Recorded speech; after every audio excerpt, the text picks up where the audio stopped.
Salutations everyone and welcome to the next part of Fire Emblem Radiant Dawn. I think something happened with my game and now everything looks differently. But I guess we're still playing as Micaiah, right? So it should be Fire Emblem Radiant Dawn, am I right? Anyways. Alright. We gotta adapt to the new state of things. Anyways.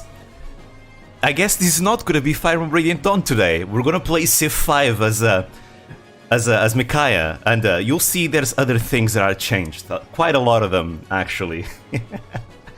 This is not at all an excuse for me to just play more Civ, because goddamn I'm addicted to this game. I play this game so much. Anyways, so yeah, we're playing Civ 5. And in case you don't understand Civ 5, don't worry, I'll explain everything as we play.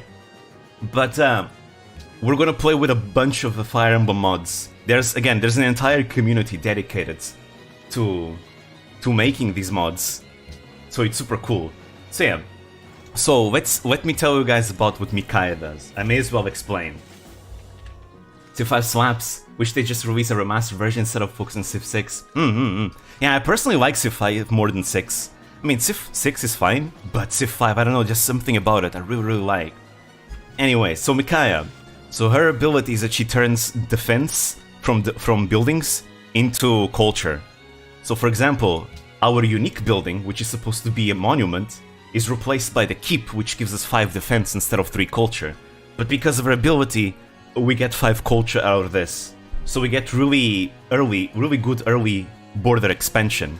Because the more culture you gain, the more your borders expand around the city. And, you know, the faster you get these policies as well. Also, yes, everything is changed. This is all Fire Emblem art. I just like nuking people. You know, it's funny you say that, because, see, I might be slightly sleep deprived, and that's because I just got an epiphany while I was in bed tonight. And I started thinking, imagine an Usada Pekora Civ 5 civilization. I think she would be the kind that would nuke people without hesitation. Salutations, Almighty. Welcome to Fire Emblem Radiant Dawn, I guess. You know, this is clearly Fire Emblem Radiant Dawn, obviously. Of course. You know, look, this is the capital of Dane, Navasa. Am I right? Oh yeah. So, I'm using the Civ 4 traits for Fire Emblem units, Fire Emblem civilizations, which means Micaiah also has 2 extra traits. In her case, she gets the creative trait, which she gets more culture per city, and more production towards monuments and amphitheaters. And she also gets the protective trait, which means, you know, she's stronger on the defense. Her units fight stronger in their lands. I'm also sleep deprived too. Turns out my physical impact to my left kidney caused serious pain for a while again. Kept me up all night. Oof. Drink water. Remember, drink water. Let's have that pass as fast as possible. That pain is really hell. I've waited for a story going for 2 weeks. What you mean? This is the story, right? This is Fire Emblem, right? Right? Look, we're playing as Micaiah. Don't worry, I'll be sure to play like Fire Emblem Radiant Dawn like twice in a row for the next week to compensate for this. Alright, so this is part of the Villages and Brigands mod. It's another Fire Emblem mod. So yeah, so this mod adds villages throughout the map. And if you are the first one to visit the villages, you can choose one of these rewards. In case you have gold, you have culture, and you have faith. In this case, I usually like to go for culture. I don't know, I just like culture. So now that I have more culture than I need, I can choose a policy. I was thinking of going Liberty, but I think I'm gonna go with the safe and sound choice of Tradition. And there we go. The Tradition opener gives us 3 extra culture, which is good for border expansion. And it's just really good. Are villages separate from city-states, or do they replace them? No, they're separate from city-states. There are actually city-states here, and the Fire Emblem mods also include unique city-states for them. Alright, so let's see. Ooh, I have my own chat blocking this, but I think I can see anyways. Alright, let's go with some scouts. Scouts is good, we need to see. We need to find ruins to get bonuses, and we also get villages that we can explore to get more bonus. Because again, you only get stuff if you're the first one to visit them. Just like Fire Emblem, right? You gotta prevent the brigands from going there. Although, so the barbarians are programmed to go after villages even after you visit them, and if you go there you can liberate them and get rewards again. There are also new types of barbarians included in this mod, part of the Fire Emblem mod. Usually I like to go Honor Opener, because here's the thing. Some people don't like to play with barbarians. In my case, I play with Raging Barbarians. But I feel like Raging Barbarians is still too tame, so I installed a mod called Really Raging Barbarians, which increases the spawn rate of barbarians even more. So, you're gonna see until turn 50 there's gonna be barbarians all over the place, surrounding the city. It's a lot of fun, and it makes the Honor Opener more viable as well. I personally like barbarians, because, you know, if things are too peaceful, they're too boring, you know? I always like having a potential barbarian invasion to keep me on my toes. And yes, I am using a starting worker mod. It gives like a worker to every civ in the game. I just like that. It's nice. You need to protect them well, because the really raging barbarians makes, you know, kind of dangerous for you to have a worker out there. I like barbarians, but only at the start. I wish they'd vanish in later eras. They're just super annoying at that point. So the Fire Emblem mod, the Villages and Brigands mod, another thing that it adds is that barbarian camps will sometimes, they will sometimes spawn barbarian great generals. They are brigand leaders, and if you go and kill them, you get a huge boost of golden culture. So you are incentivized to actively hunt down the brigand leaders throughout the game, and the bonuses scale with era. So the further you are in the era in the game, the more culture and gold you get. So it's really nice. You don't get any culture in the ancient era. You only start getting it starting the classical era. Anyways, so I spawned with this godlike wheat spawn. There's wheat everywhere, and wheat is really good for food. The more population you have in your city, then the more tiles you can work, right? The more tiles you can work, the better your city will be. So, keeping in mind all the wheat that we have here, I'm gonna build a granary. Once the keep is done, scout is done, I'm gonna build a granary, because the granary, besides the food that it gives us, it also gives us +1 extra food for each wheat tile around us, which is great. We're gonna grow a lot. I'm thinking of going for a tradition game because of that. I think we're gonna be able to grow tall and sturdy. So I think I'm gonna go for a masonry, because I'm using also the Fire Emblem Wonders mod, which replaces a lot of the wonders for Fire Emblem Wonders. In this case, we have the Dragon Stable, which replaces the Hanging Gardens of Babylon. This is a Fire Emblem Awakening reference, I think. But yeah, 3 culture, 2 faith, and acts like an aqueduct, where it carries some food every time you get a new citizen. It's pretty cool. Yeah. Very sad there are so few wheat puns. But yeah, Civ is a very addicting game. I spent way too many hours playing this game. I mean, look, there you go. We found a Fire Emblem city-state. This is a Goneril from Fire Emblem Three Houses. Oh yeah, there's also Fire Emblem Great People. It's another separate mod. So we can spawn Ike. And Oliver. It's super cool. Also, as you will see, Micaiah is not the only Fire Emblem civilization we have in this game. Just saying. Oh yeah, I guess I should explain what else does Micaiah do. Alright, so let me explain what else that Micaiah has. So Micaiah, besides getting culture from defensive buildings, like castles and arsenals and military bases, she can also make the Dawn Brigade. The Dawn Brigade is a replacement for the Swordsman. It starts with Drill 1, which is really nice. And, you know, it's simple, but it's good. You know, Drill is nice. It means you can produce lots of Swordsmen. And they're effectively stronger. It's simple. This is a very simple civ, honestly. I know this Civ was made in a live tutorial. The creator made it on a live stream to explain people how to create civilizations. And again, this was during like the I called the Gold Rush era of Fire Emblem Civ 5 mods, where a bunch of the mods were being created. The Dawn Brigade must be scouts. True, I guess they should be weak as hell, right? To be more accurate. Let's see. Should we care about the religion? Oh yeah, I also have a mod called the Fire Emblem Religion, so I guess I may as well show that off, huh? But I want culture. I love culture. It's so great. It replaces a lot of the religions for Fire Emblem religions throughout the series, and changes a lot of the bonuses to something different. I guess I should try and aim to get a religion myself so I can showcase the different religions and all that. Alright, let's see. Let's get Landed Elite. Again, Tradition is just a super overpowered opener. It's super safe. It gives you a super strong early game. But I think Liberty makes you scale harder in the late game. Yeah. Alright, we got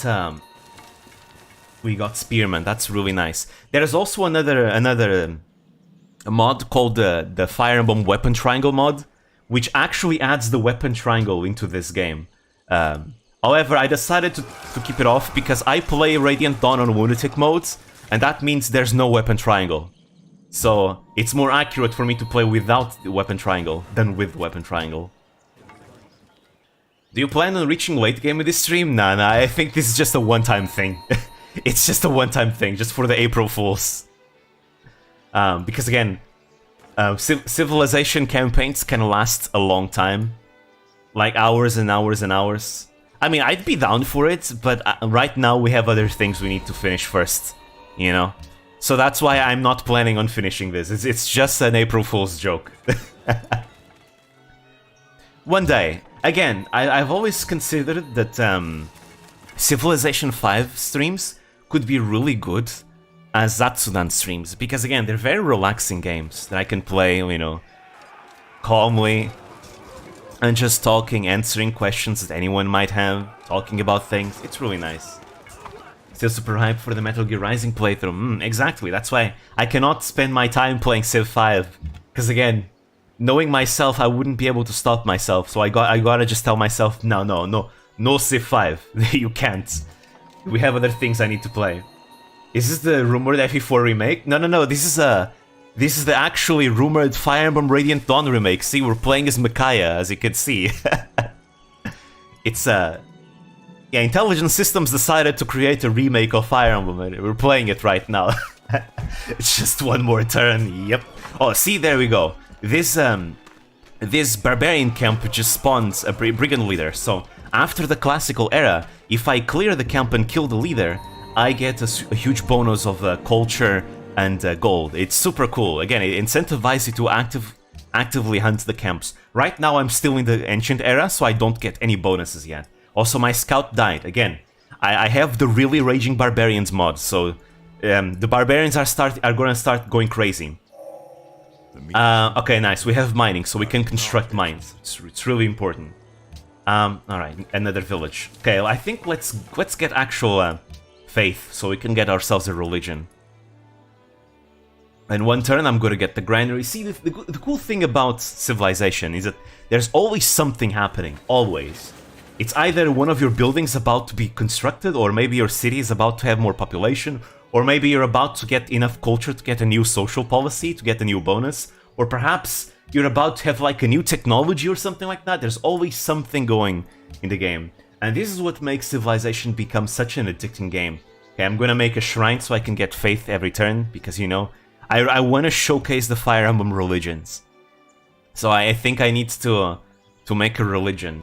I'm pretty sure, keeping in mind the civilizations that are in this game, we're not gonna be the leaders in religion, because again, there are two civilizations specifically in this game that are super religious, and they're gonna get religion super quick and lots of faith.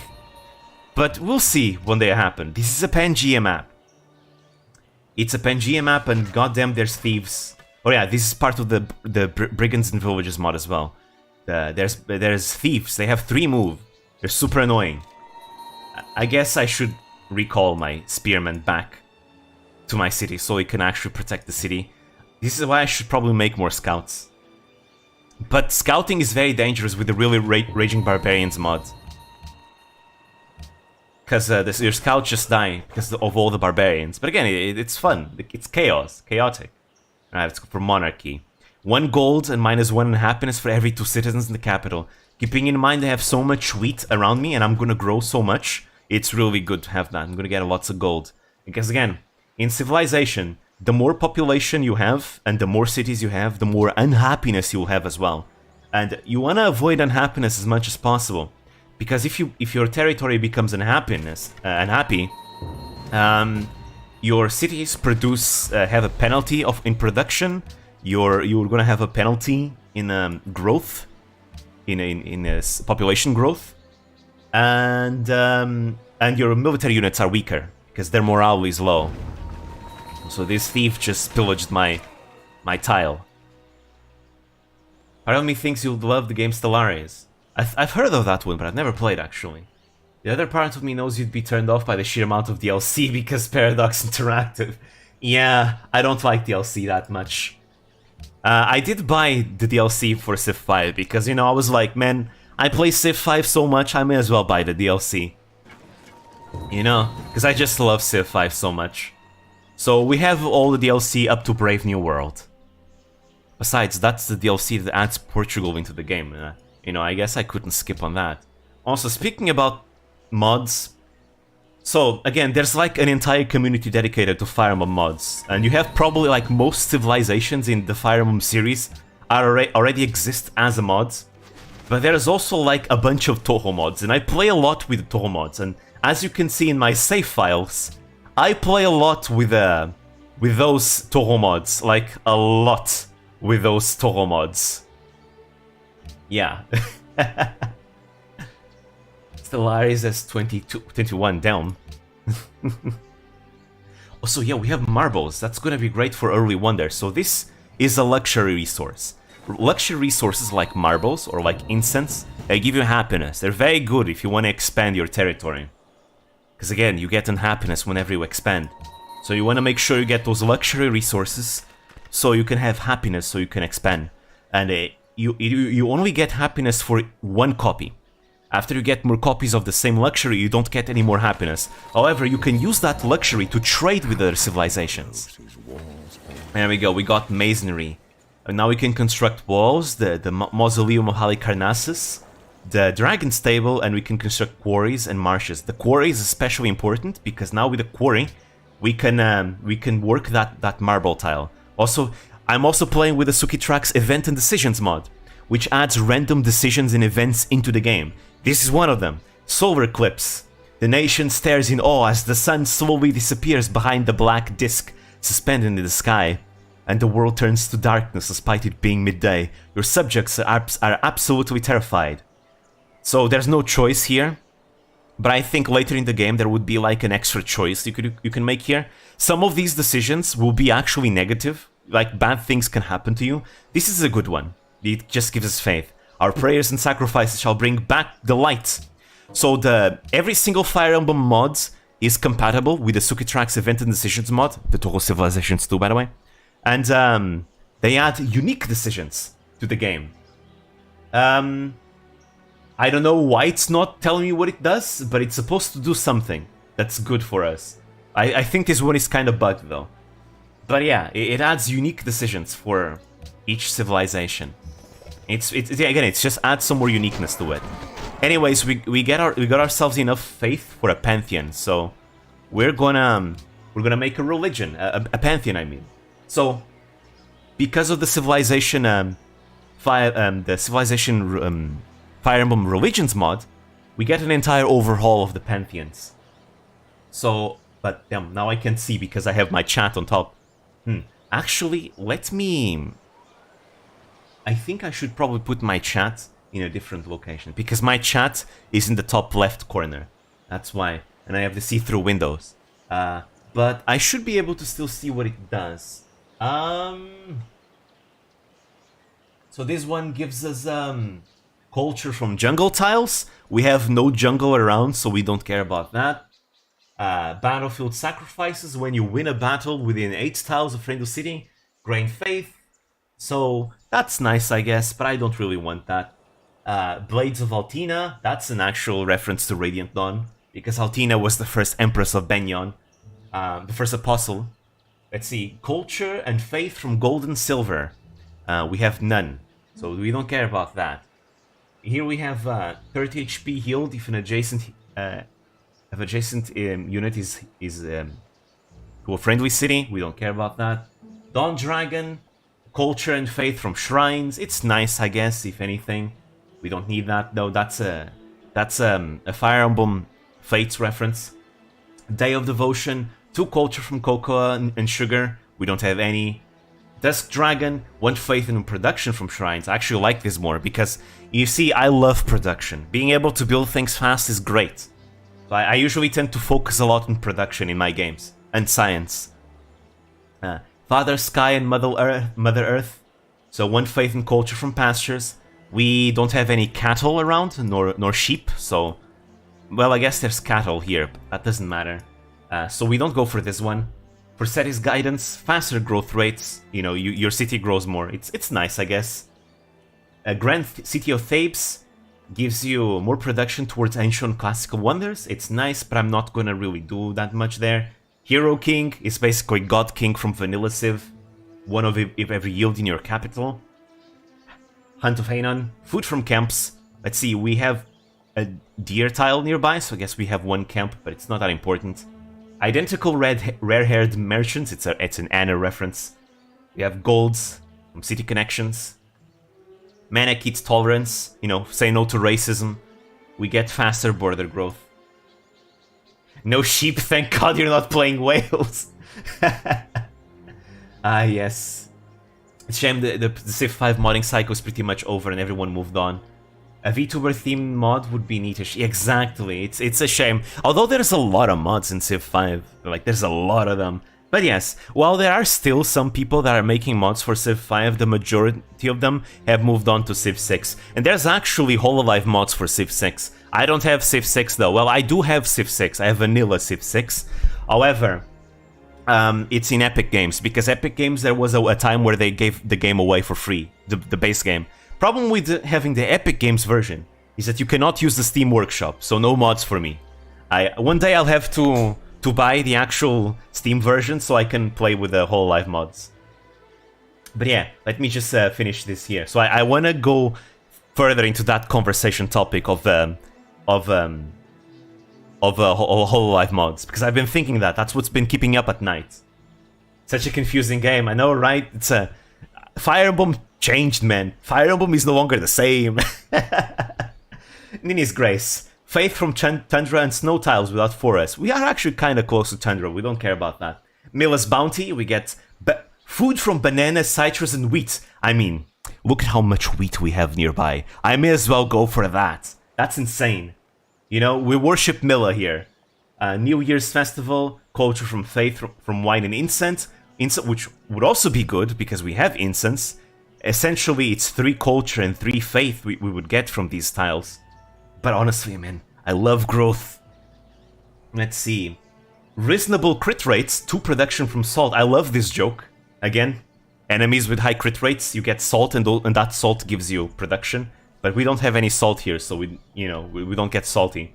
Riches of Ethnia, 1 faith in copper, 1 faith from copper, iron and salt. Also pretty good. We don't have any of that here. Sacred Stones, faith from gems and pearls.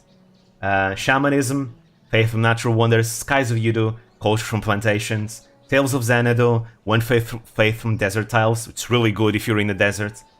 Valentian Sun, 2 food and culture from citrus. Waters of Life, 2 happiness from cities and rivers. We're not on a river though. Winds of Set, production from fishing boats, and Wisdom of Zunanba, 2 signs from shrines. I'm gonna go for Miller's Bounty. So now we have even more food from wheat. Our city is gonna grow like crazy. Navasa is gonna be big and strong. Also, we really need to find another civ, because I want to showcase the other Fire Emblem civs. Let's see, what should I go for in there? I wanna reveal iron, because our civilization has a unique unit that uses iron. So that's very important. Oh, there we go. We also have walls. Now walls is very important because Micaiah can turn defense into culture. So essentially, making walls means we have +5 culture in the city. It's insane. Our culture is going to be insanely good from this. The downside is that every Fire Emblem reference will go over my head. Don't worry, I'll explain. I'll explain. Because I get super hyped whenever we talk about Fire Emblem. So I'll be sure to explain. So Micaiah, she's one of the main characters from Fire Emblem Radiant Dawn. The game that I was playing, the Fire Emblem game I was playing.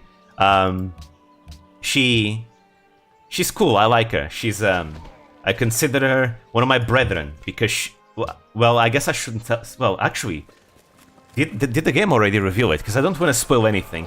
Also, I made sure to not that there's no spoilers in this, because some references might be spoilers, but don't worry, I ensure there's going to be any spoilers. There's a particular civilization that I didn't add because I think it would spoil the game, so I didn't add that civ. Another thing, there's another civilization that does not spoil the game, but I didn't add it because the civilization is too unstable. It's Nyla, the Wolf Queen of the Hatari. Her civilization actually can turn into wolves. She has like workers that can turn into wolves and become combat units. Problem is that civ is very unstable and tends to crashes. Also, it wouldn't surprise me if this game crashes. If it does, that's fine. I have autosave set for every turn. So it's fine. If it crashes, we can just load the save. Werewolf factions in games are always a blast. Yeah, it's pretty cool. So in Fire Emblem Radiant Dawn is the sequel of Fire Emblem Path of Radiance. Those two games are known as the Tellius games. They are the games where Ike are from. It's called the Tellius games because the continent is called Tellius. There is also actually an actual Tellius map, a Fire Emblem Tellius map for Civilization, with true start location where every single city-state civilization from Fire Emblem starts in their actual historical locations. But I didn't play with that map because, you know, the map is super big, and I think since this is going to be just a one-time thing on stream, I think it wouldn't be that good of an experience, especially because the resources, you know, are not exactly that balanced, I feel. That's why, but it's a cool map though. It's definitely a cool map. But I have it disabled. I'm playing with a random map in this case. But yeah, so in the Tellius games, there's this race called the Laguz, because the main theme of Ike's games is actually racism, and the Laguz are basically people that can transform into beasts, into animals, right?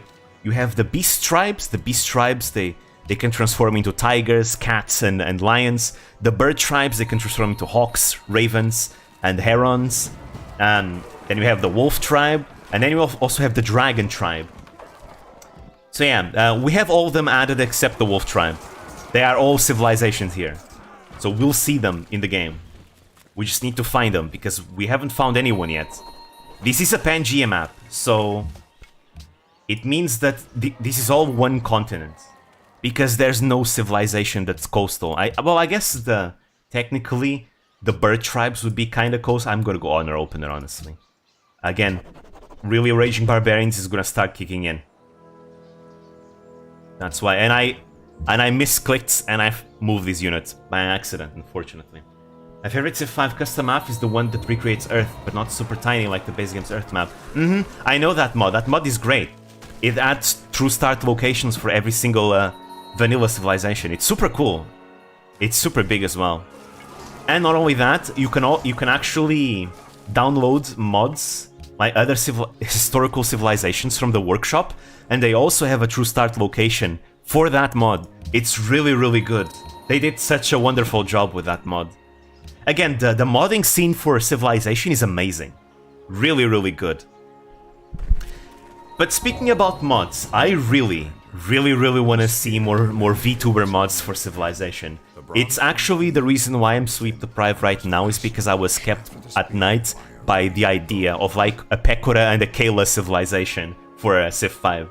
Anyways, so we got bronze working. We can now construct spearmen, barracks, which gives XP for units. The Tower of Valny, it's a Fire Emblem Sacred Stones wonder. The Tower of Valny is like a grinding area in Sacred Stones, so in this mods, if you build the Tower of Valny, any military unit stationed in the city will get XP every turn. So you can just get like a super strong, for example, siege unit that gets range from this. It's super cool. And you also reveal iron now, and you can remove jungle. Iron is very important because our unique unit requires it, and we have 1 iron here, just 1. It's not that much. It sucks. Our location is actually terrible, not gonna lie. The expansion locations aren't very good at all.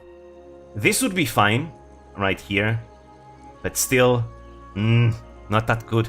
This is good, but there's a city-state close by. Still good though. There's silver. Silver is a luxury. But yeah. So, speaking about VTuber mods, because again, it's what I've been kept at night by. I was thinking, so guys, let's imagine an Usada Pekora Civilization 5 mod. I've been thinking about this. Honestly, I kinda wanna learn how to create like modded civs, because I wanna make this a thing. I wanna have this idea come to fruition, because I think it would be really, really fun. So imagine an Usada Pekora mod, you know, the monarchy of Pekoland, because you know Pekoland is a monarchy. Pekora is canonically a princess, the princess of Pekoland. So I don't know, we have the queendom of Pekoland. Let's see. Before I continue that idea, I'm gonna go for writing, because we need science. Science is important. Okay. So the monarchy of Pekoland. I need to settle actually. The monarchy of Pekoland. Basically, we all know Pekora, right? Pekora, you know, she's a villain. So obviously this should be like an aggressive civ, a civ tailored towards domination. Scientific domination, to be exact, because as we know, whenever Pekora she plays a game like Minecraft or Rust, she usually has really advanced technology, right? And that's how she achieves supremacy over everyone, is because of her better technology. So I think Pekora should be a scientific and militaristic, you know, civilization leader. So I was thinking, so I'm gonna throw out some ideas for what her civilization would look like. So her ability could be something called like Hololife's greatest and most genius villain, where she gets +4 happiness for every denunciation that has been made against her that's active. So if you are playing as Pekora, you actively want to piss everyone off, because by pissing everyone off, everyone denounces you, and each active denunciation just gives you happiness. And you know, you are a militaristic civ, meaning you're gonna go conquer things, which means that happiness is gonna be a very important resource for you, right? Because you're gonna expand a lot, and you get extra and happiness for conquering cities, right? So you need that. And since you are militaristic, it also means people are gonna hate you by default. And by playing with this ability, it just means that you actively want people to piss people off even more, right? Which only makes you stronger, because you can grow more, basically, right? So yeah, you actively will piss people off, and I think it works very well, because Pekora, we all know how she is, right? She actively likes to play the villain and to mess with everyone else, right? And play pranks and all that. So that's why I think that gaining happiness from being denounced is good, because in Pekora's mind, it just means it's content. It's like she's creating interesting content for the stream, right? So she's completely happy with that. And I think it's super in character. It makes sense in a game design sense, and it makes sense in like in character for Pekora. This is all going over my head as well. I'll just focus on recruiting tons of military units and going out to fight. Everything else be temped. True. Well, I think Pekora would be able to do that. So yeah, that's basically the first part of her ability. The second part of her ability, and this is the scientific part. So besides getting happiness from being denounced, I think Pekora would also be able to get science from killing enemy units. So every time you kill an enemy unit, you get a little bit of science that scales based on the combat strength of the unit. So basically, it's kind of like the honor opener, where it gives you culture from killing barbarians, or, you know, the honor finisher, which gives you gold from killing enemies. It's kind of like that, where every time Pekura's units kill an enemy unit, no matter if it's barbarian or a civ, you get science, like a little bit of science, which means it incentivizes Pekura to want to go to war with people, right?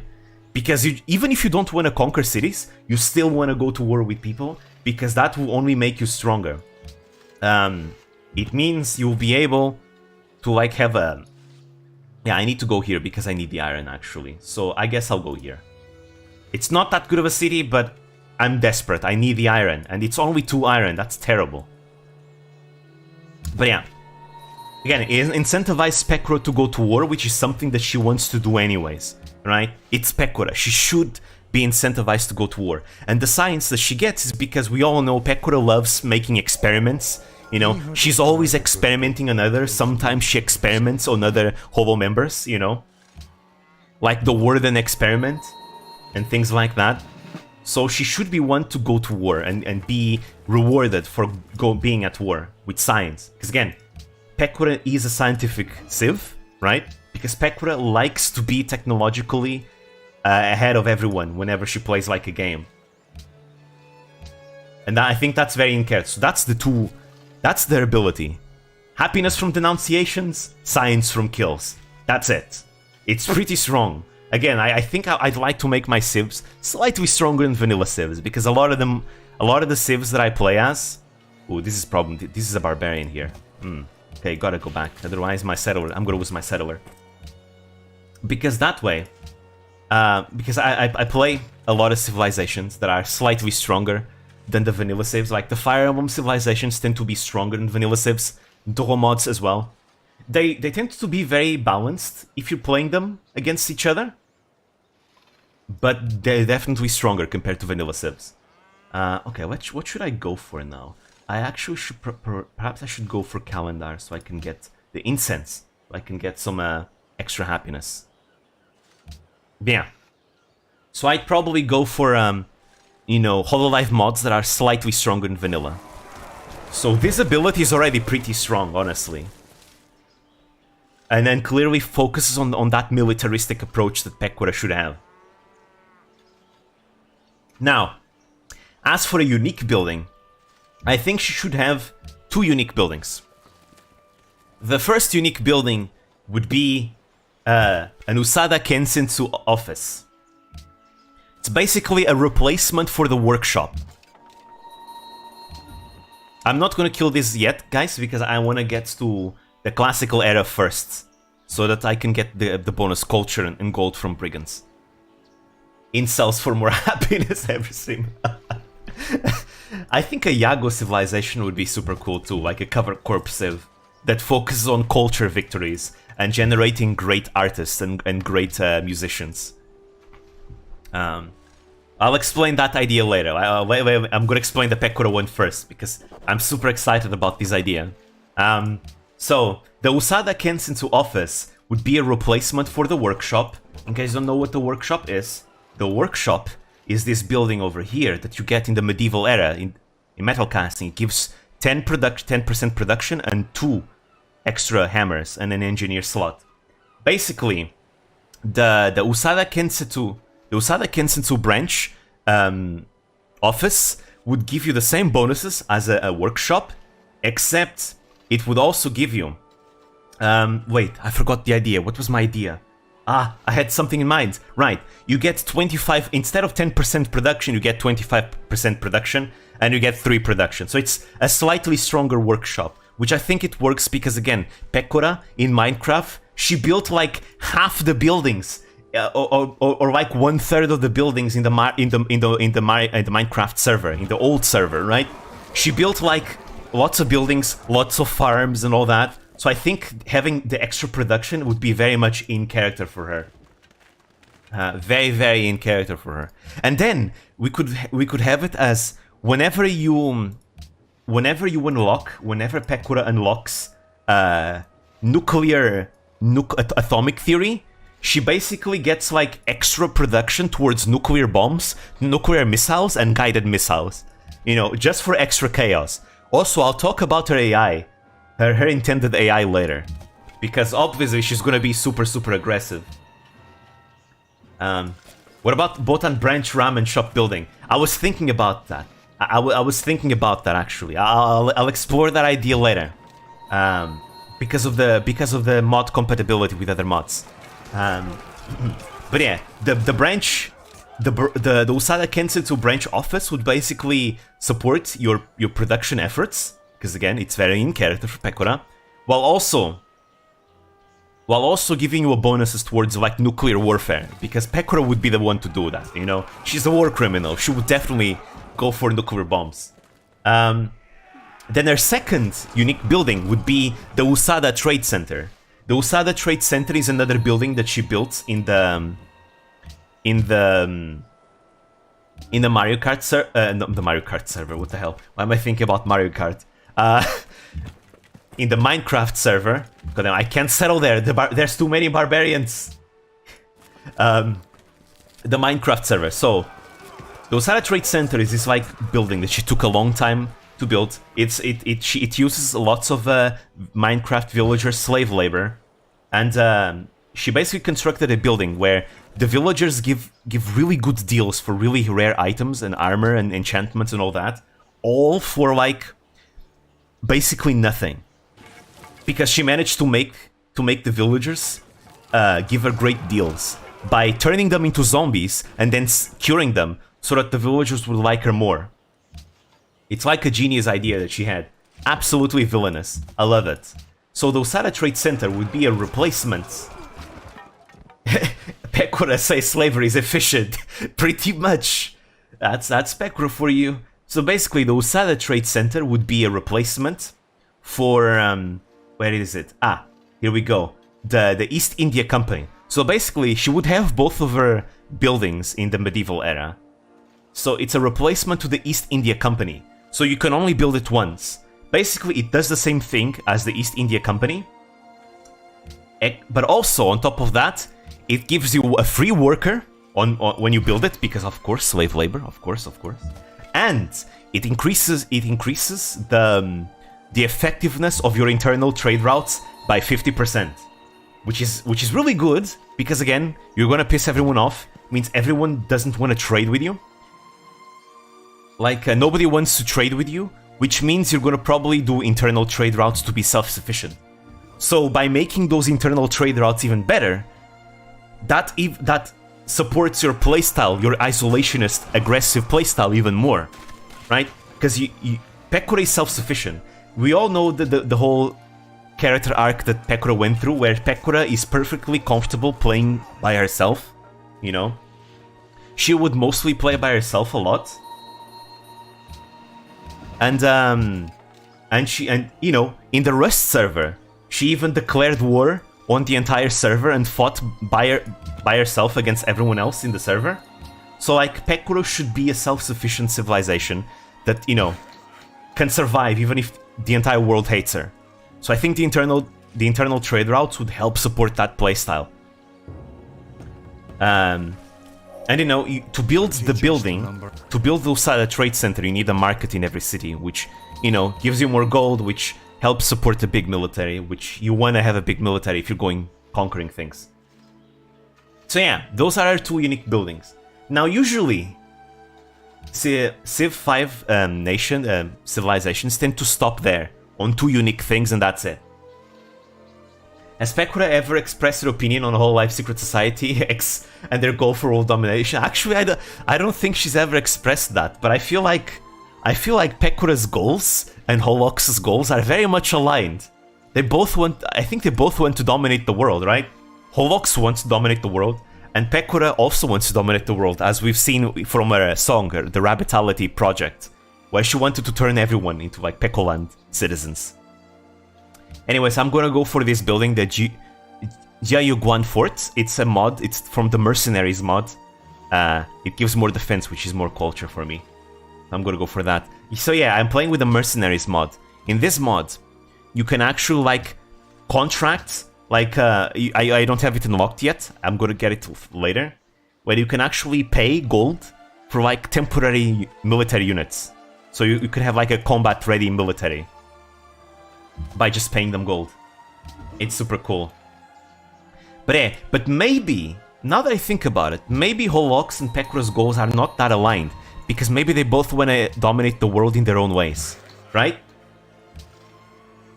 Maybe that's why Holok's and Pekura are fighting kinda each other in the Minecraft server currently.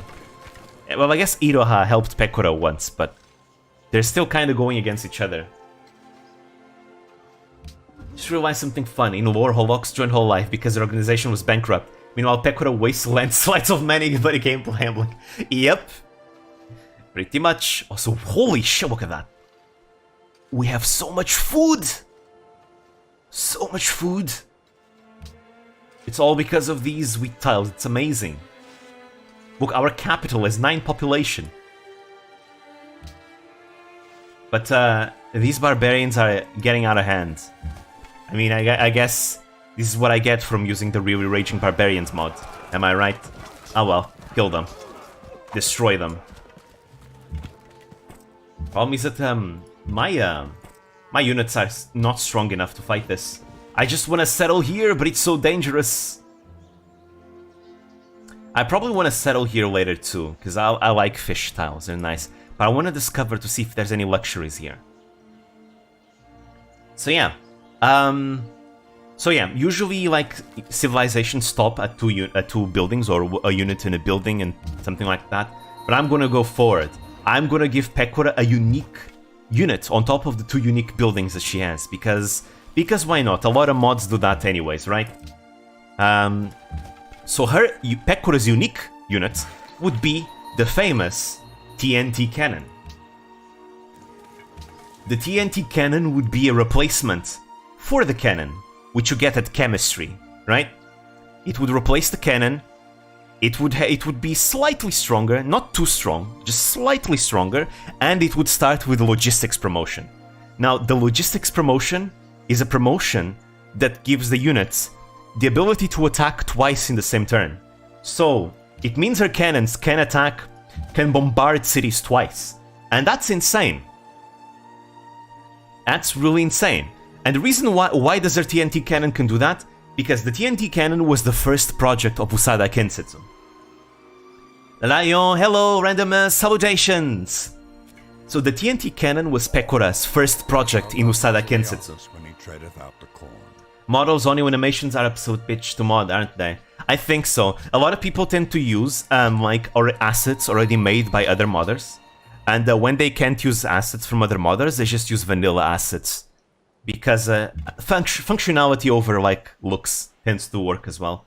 Anyways, we're gonna settle here. But yeah, the TNT cannon.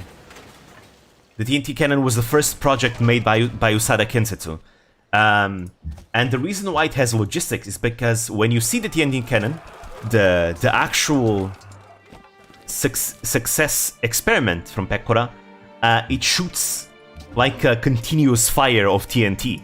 That's why I believe it should like have the logistics promotion, because again, it's a reference to the fact that the TNT cannon just keeps shooting TNT like over and over and over again, right? Now it would be broken if you could like shoot like 3 or 4 times in a row, so 2 times is good enough. And the reason why it's very good is because you can make a bunch of TNT cannons to go to war, because again, it's a siege unit. It's a unique siege unit. Also, there we go, we got the dragon stable. Earth dragons boast tremendous life force and cannot be completely eliminated so easily. Even now, they sleep at this altar.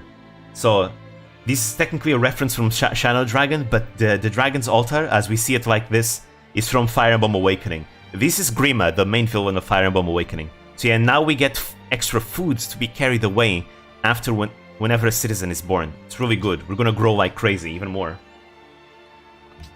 So yeah, let's see. Am I going for... Yeah, I'm going for mercenaries. So, again, the good thing about making a bunch of TNT cannons is because, again, it's a siege unit, and siege units are meant to conquer cities, right? Again, supports Pekura's militaristic tendencies. And then you can make a bunch of TNT cannons which would promote later on into artillery. And artillery is super strong because it has 3 range. So you would have 3 range with the logistics, which allows you to attack 2 times in a row. That would be insane. Pecora would be like an insane late game, like conquest type of civilization. So you would go to war early game just to get yourself like an edge in science, right? You don't actually need to conquer anything. You can just go to war just to conquer, just to get science bonuses and all that. But then later on, you actually go like nuts and conquer things. Again, I think the entire playstyle just works so well with each other. That's what I believe. So yeah, that's Pecora's unique unit. It would be the only unique unit. Okay, but now let's talk about mod compatibility. I think the mods, there's a lot of mods that would be really good with the Pecora civilization.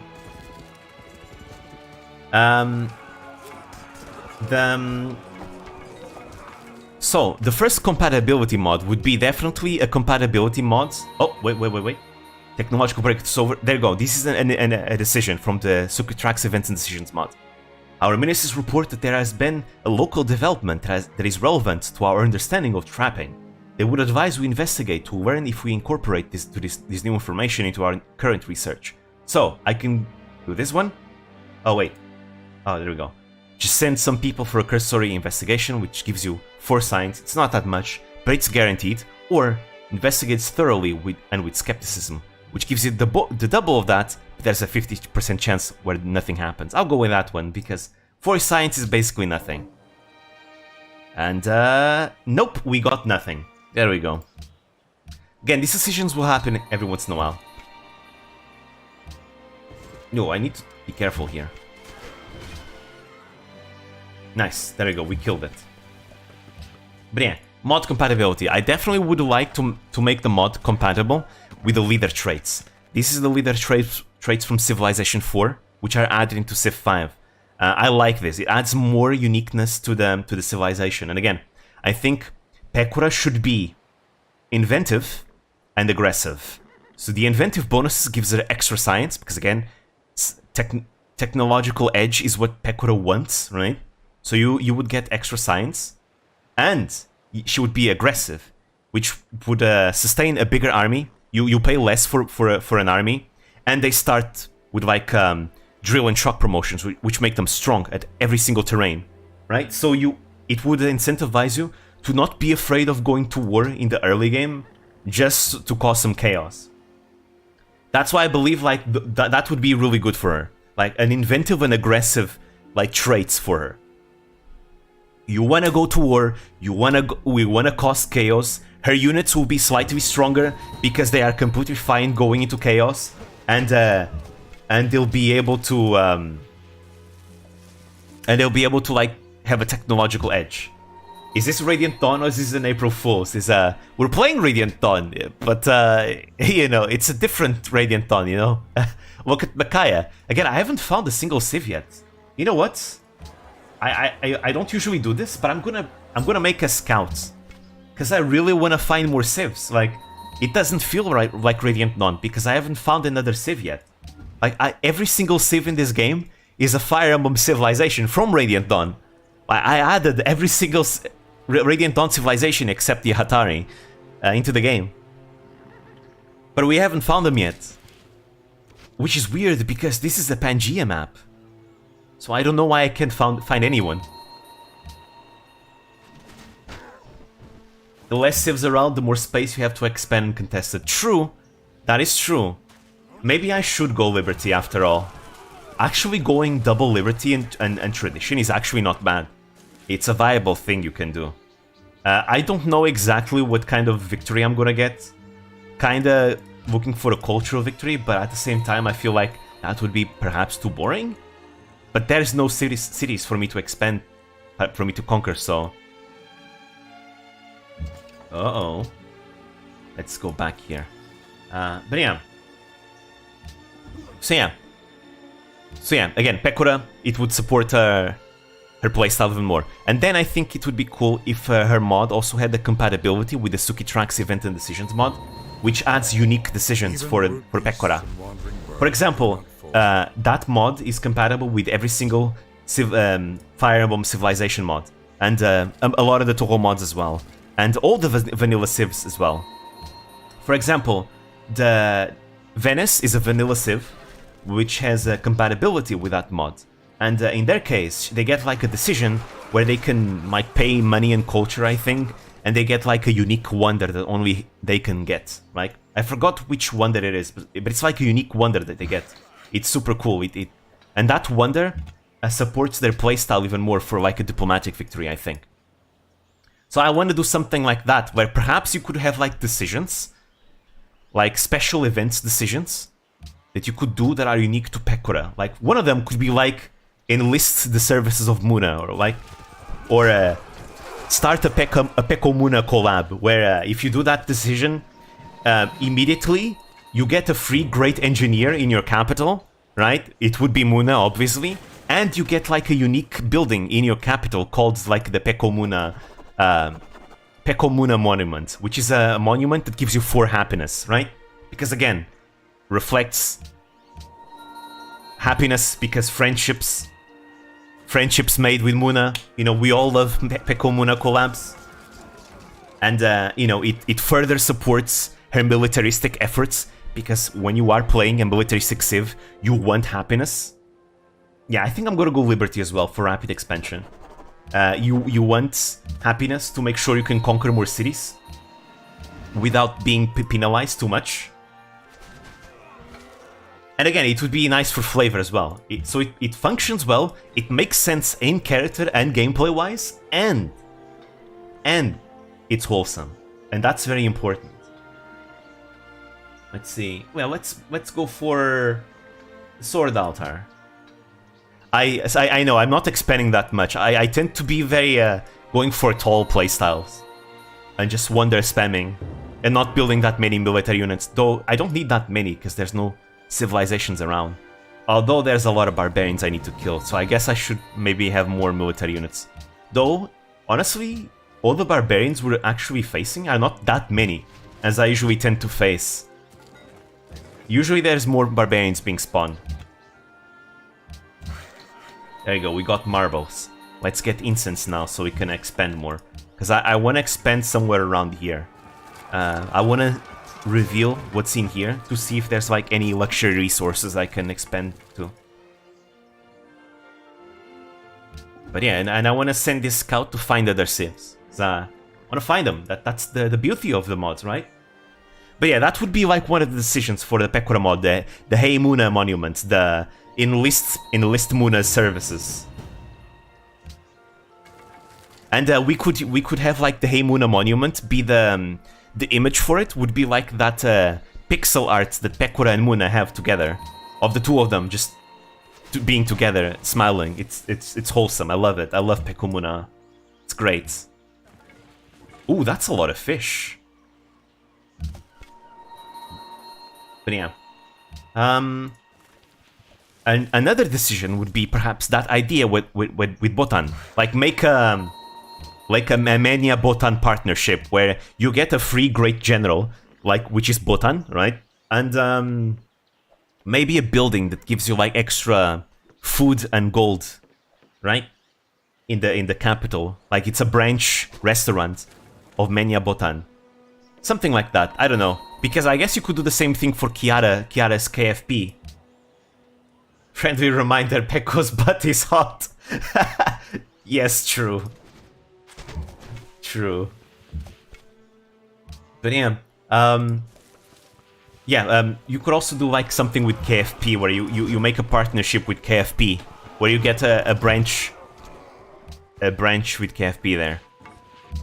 But I was thinking something more in the lines where you could have a decision, which would be like assemble Usada Kensetsu members, and if you do that decision, you get a golden age in your empire, and on top of the golden age, you get a free wonder, and that wonder would be the Pekoland Amusement Park.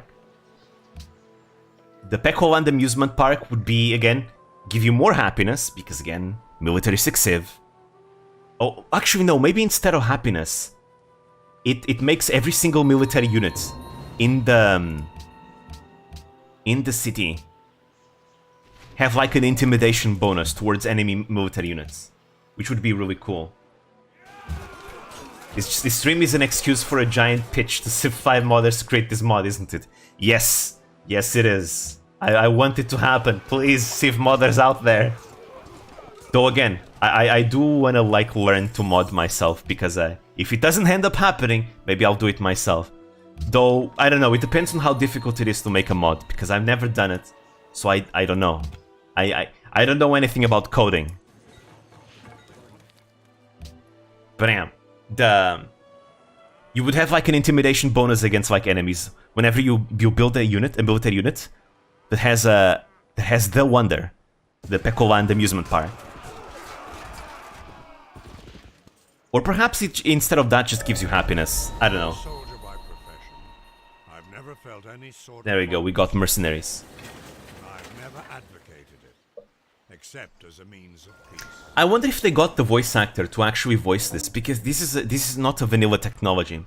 It's a technology added from the mercenaries mod. There you go, classical letter. The world must be freed. Humanity expunged. There you go, that's aligned by the main villain of Fire Mom the Biting Blade. It's, I forgot his name. The leader of the main villain. Anyways, what is this? I don't know what this is. But it does something. Tolerance. It's something related with tolerance. Oh. Oh, okay. I guess we just, we stopped Lagoose discrimination. I think that's what the mod did. There you go, we ended racism, guys, in our territory. Lagoose and Beork are now... Lagoose and Beork are now equal. But now our civilization is in resistance. Because I guess the Dane citizens are racist. And they don't like this that much, huh? But it gives us extra happiness, though. For them, now we can't produce anything. Wow. Oh well. I guess that happens. I want ironworking, but first I want to get archery. Because archery is really nice to get. Yeah, we can't build anything for 2 turns. Yes, stream, most things do something.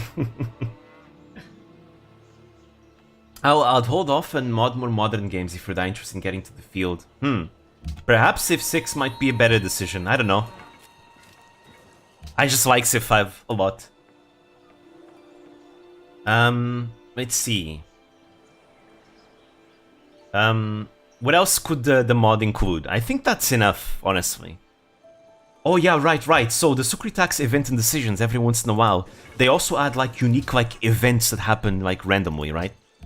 Like for example, when you built the Eiffel Tower, there is like these random events that will play where artists will protest that they say that the Eiffel Tower is like ugly and it shouldn't exist, right? And you have a decision to tear down the Eiffel Tower and get like 3 great artists from that, or you can like pay money to make the Eiffel Tower be actually a radio tower, or you can just call them idiots and nothing happens, right?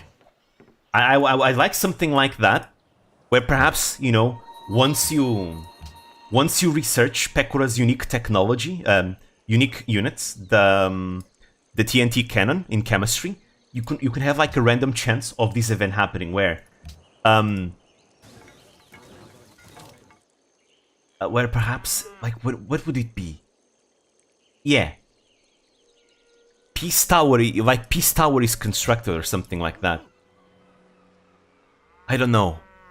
I think I'd like to add like Pecura's Peace Tower as like a building as well. Maybe it could be like another decision that you can make, like Pecura builds the Peace Tower. There we go. We get extra happiness from this as well. It's really nice. There you go. We got archery as well. The Pecura Peace Tower would be like a unique wonder that Pecura would get, and that one would be the one that gives intimidation bonuses. Like the Pekoland amusement park perhaps should like give you culture and tourism on top of happiness, and maybe it could like generate like a great general because it reflects Botan and the great merchant that's supposed to reflect Kiara. And then Peace Tower is actually a building, a unique wonder that gives you extra XP for units built in that territory, plus an intimidation bonus to your units. And then if you build Peace Tower, you can have a random chance of getting the event where Coyote builds a bunch of cannons towards your peace tower. You could like call it like a peace tower threatened event, and you have like multiple options. Maybe you can like prank the cannons and frame it on someone else and get something out of that. Or maybe you could have like a construct Pecora Gatling cannon event, where in response to that, Pecora decides to build her famous Gatling cannon that she built in the Minecraft server, and that would give you a free TNT cannon. So it's basically one of her TNT cannons, except this TNT cannon would have the range promotion already built in and the barrage promotion already, 3 levels of barrage. I think this has gotten well into feature bloat. Yeah, probably. I think I wouldn't include like half of them. I would have to choose which one I have to select. Probably. It's just that Pecora has done so many things that there's so much that you could make. But I probably wouldn't add like the majority of them. Maybe you could choose, right? Maybe it would be instead all of them would be included into the mod, but you cannot have them all. You have to choose. You have to choose if you want the peace tower, or if you have the amusement park, or if you want something else, right? That way, maybe that way it would be more interesting. I don't know. Again, that it would have to be something that would be thought of a bit further. But I think it would be fun though, something like that. It's just an idea though. But that's like stuff that would be included in her mod, I guess, and her compatibility with other mods, I mean. So there we go. See, we got 75 culture and 75. Sorry for the microphone, it fell. And 75 gold from this. But yeah, that's the Pecora mod. The Pecora mod is all about being scientific and having a technological edge above your adversaries. And with that, conquer them. And you go to war. You want to go to war a lot, because going to war only makes you stronger. It pisses people off, which makes you even stronger. And gives you science, which makes you stronger. 75 feet peaks. So yeah. So what about Pecora's AI? Because you might not want to play as Pecora. Maybe you want to play against Pecora. So this is where the Pecora's AI comes into play. So Pecora's AI would be very deceptive, very aggressive and deceptive. So I think Pecora should have like one of the biggest modifiers towards aggression.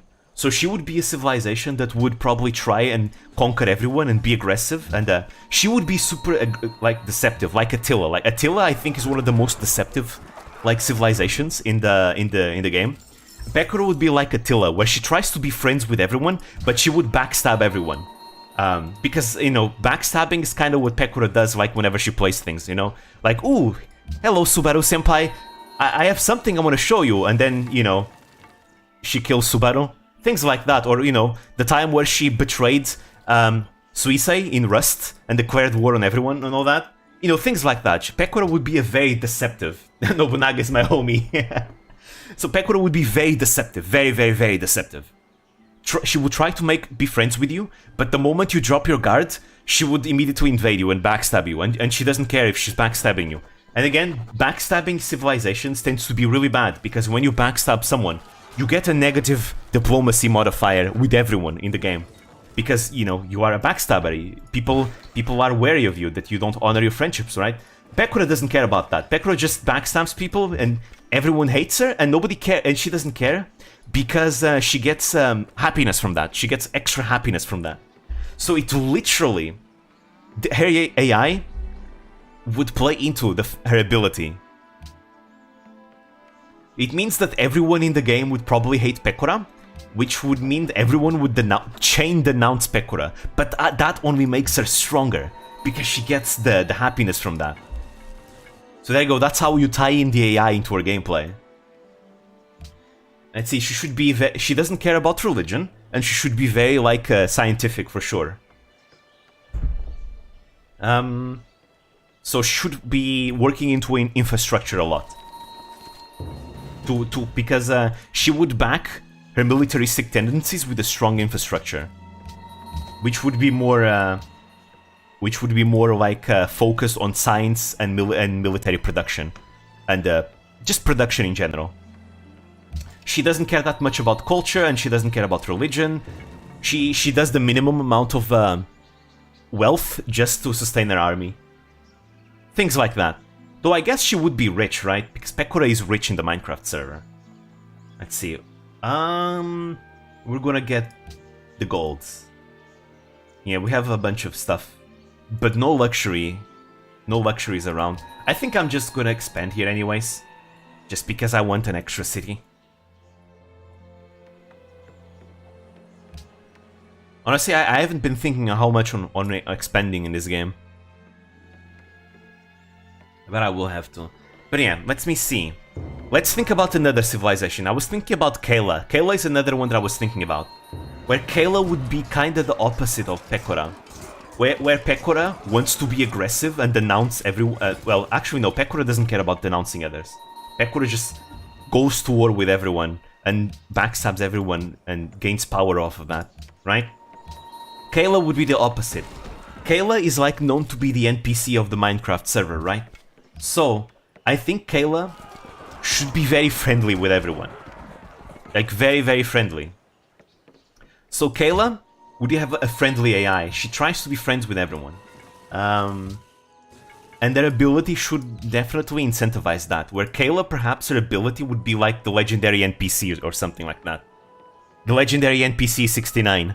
Where, for every single decoration of friendship that Kayla has with another civilization, she could have like a 10% global, a 10% global bonus of production. Anyways, we got this one there. I honestly didn't do it for the ability, I just did it for the extra defense, which gives us more culture. Also, damn, it has its unique music.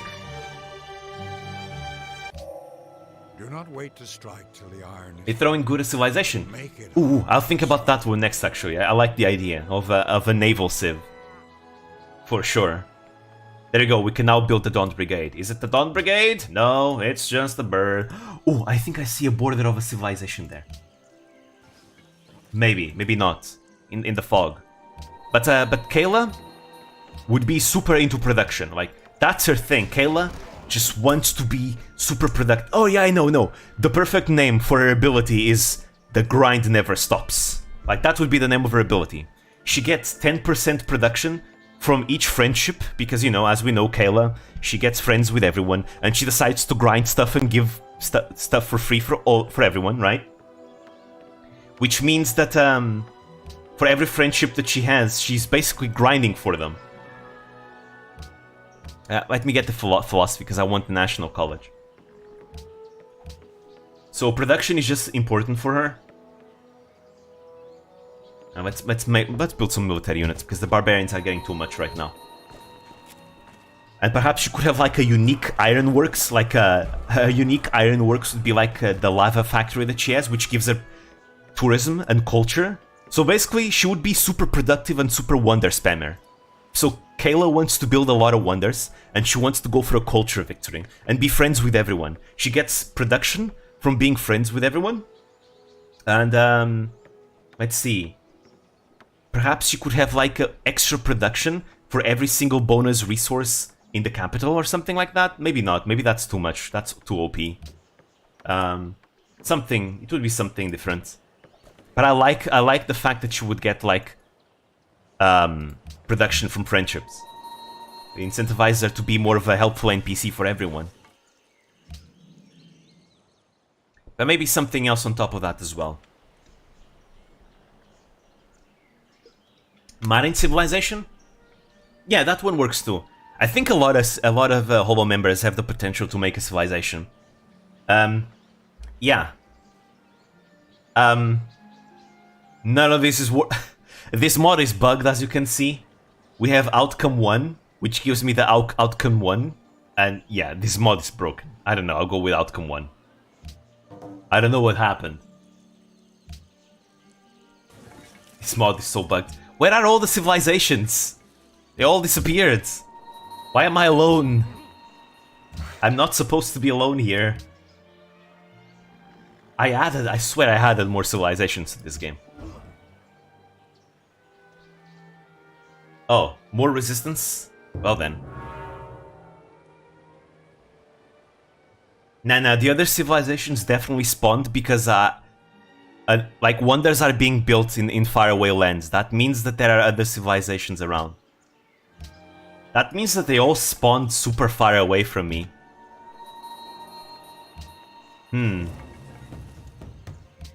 Wow, that's so much forests. That's insane. Nobody came. What if I'm actually in a private island? Can you imagine that? I'm actually in an... That can't be. This is a Pangea map. I can't be in an island. It's a Pangea. There is only one continent. Perhaps there might be like a city-state like in the way. I wonder. It feels very lonely. Let me see. Should I expand more? I don't have the happiness to expand. I could go for... I could wonder spam, actually. Kind of fun to wonder spam, not gonna lie. I like wonder spamming. But I think I'll just make more military units. Ooh, I need a Dawn Brigade, actually. Let's make a worker instead. There we go. But yeah. So yeah, the unique ironworks would have like a extra... would be a stronger ironworks, gives more production. But on top of that, it would also give you like tourism and culture, because everybody gets like in awe from Kayla's buildings and efficiency. And then maybe she could also have like a unique factory. It also gives you like tourism and happiness and a bonus of some kinds that aids her from being friends with everyone. Maybe like a unique like elytra, yeah. She like whenever she makes a unique factory, she gets like a unique elytra resource, and she can like give away elytras to everyone. Something like that. There you go. This is a Fire Emblem technology. Adds like magic units and things. This isn't a bit off topic, but what kind of whole life VN would you like to see in a similar to Ninisani? I don't know, they could actually do a lot of things. Personally, I am a big sucker for fantasy, so I'd personally like to see like a Hololive visual novel set in a fictitious world. Like imagine Hololive alternative, but a visual novel, right? I think that would be super cool. Because the modern high school setting is cool and all, I like it, but I prefer more of a fantasy setting. And I think that would be super cool. Now, I think the visual novel shouldn't include every member, because, you know, there's too many members, right? In Hololive. So I think they should, like, select a select few amount of members. Maybe... Let me see, I think it depends on the setting, right? For example, I think if you had like a Holox, if you had a Holox civilization, I mean, not civilization, I mean a visual novel. Now I'm mixing things up. If you had like a Holox visual novel, it should be set in a modern setting. And I think it should include more modern like Hololive members, like maybe Sora, maybe ASCII, things like that, right? Maybe Pecora, where Pecora and Holox are at war because all of them want to dominate the world. But they are at odds.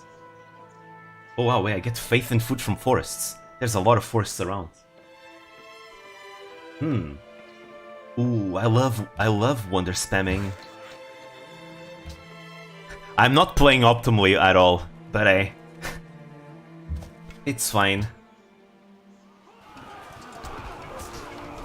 Honestly, this is more of a Zatsudan stream. Again, it's kinda like the Holocure streams. It's more of an excuse for me to talk.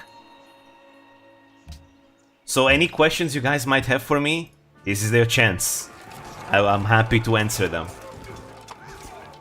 But yeah, I think I like the idea of a fantasy, like a fantasy visual novel. I'm a sucker for fantasy. I love it. You know, I grew up watching the Lord of the Rings movies. I'm a big sucker for everything Lord of the Rings. I'm a big Tolkien fan. I've read some of the books. I haven't read them all. I read the first book. Not the first book. The Fellowship of the Ring book. I have the Silmarillion though. So I have read the Silmarillion. I play the Lord of the Rings Online. The MMO, the Lord of the Rings Online. I fucking love that game. And I love Shadow of Mordor and Shadow of War. What's your view on the idea of nihilism? Do you have any thoughts of moral relativity? Oh boy, here we go again. With the philosophical talks. I don't know, do you mean like the Nietzsche's idea of nihilism? That, you know, God is dead and we have killed him, and that means there's no meaning, and because of that, that means we actually have the chance to create meaning for ourselves? Because a lot of people tend to see nihilism... A lot of people tend to see nihilism as like a very like, ooh, terrible, depressing thing. But it wasn't at all. Like, Nietzsche wasn't really a doomer. He wasn't a doomer. Like, Nietzsche's idea of nihilism is more of the idea that because there is no inherent meaning to anything, you get to create meaning for yourself. Which means you have the freedom to do that, right? I'm very much a supporter of that kind. Yeah, I guess nihilism will kind of depend on who you ask, right? Because at this point there's like different ideas of what nihilism is. I personally like the idea of nihilism as in there's no meaning, so you make it for yourself. So you have the freedom to make it for yourself, right? That's more of my idea. Ooh, there's dice here. Okay, I want to expand here. Finally, a luxury resource that I can get. Moral relativism, in the sense that, what do you mean moral relativism? Like, everyone, you know, grows in their different environments and they have their different morals, so like, there's no inherent morality, and morality is all, like, made by society, like, as a social construct. Things like that. I think that makes a lot of sense. Because I do believe that, like, the morals that society came up with is, like, stuff that they came up with to kind of... because it helps society more, right? Like, ooh, don't commit murder, because if people just kill each other and that was acceptable, then society wouldn't be able to function, right? So because of that, we are morally against murder, right? Things like that.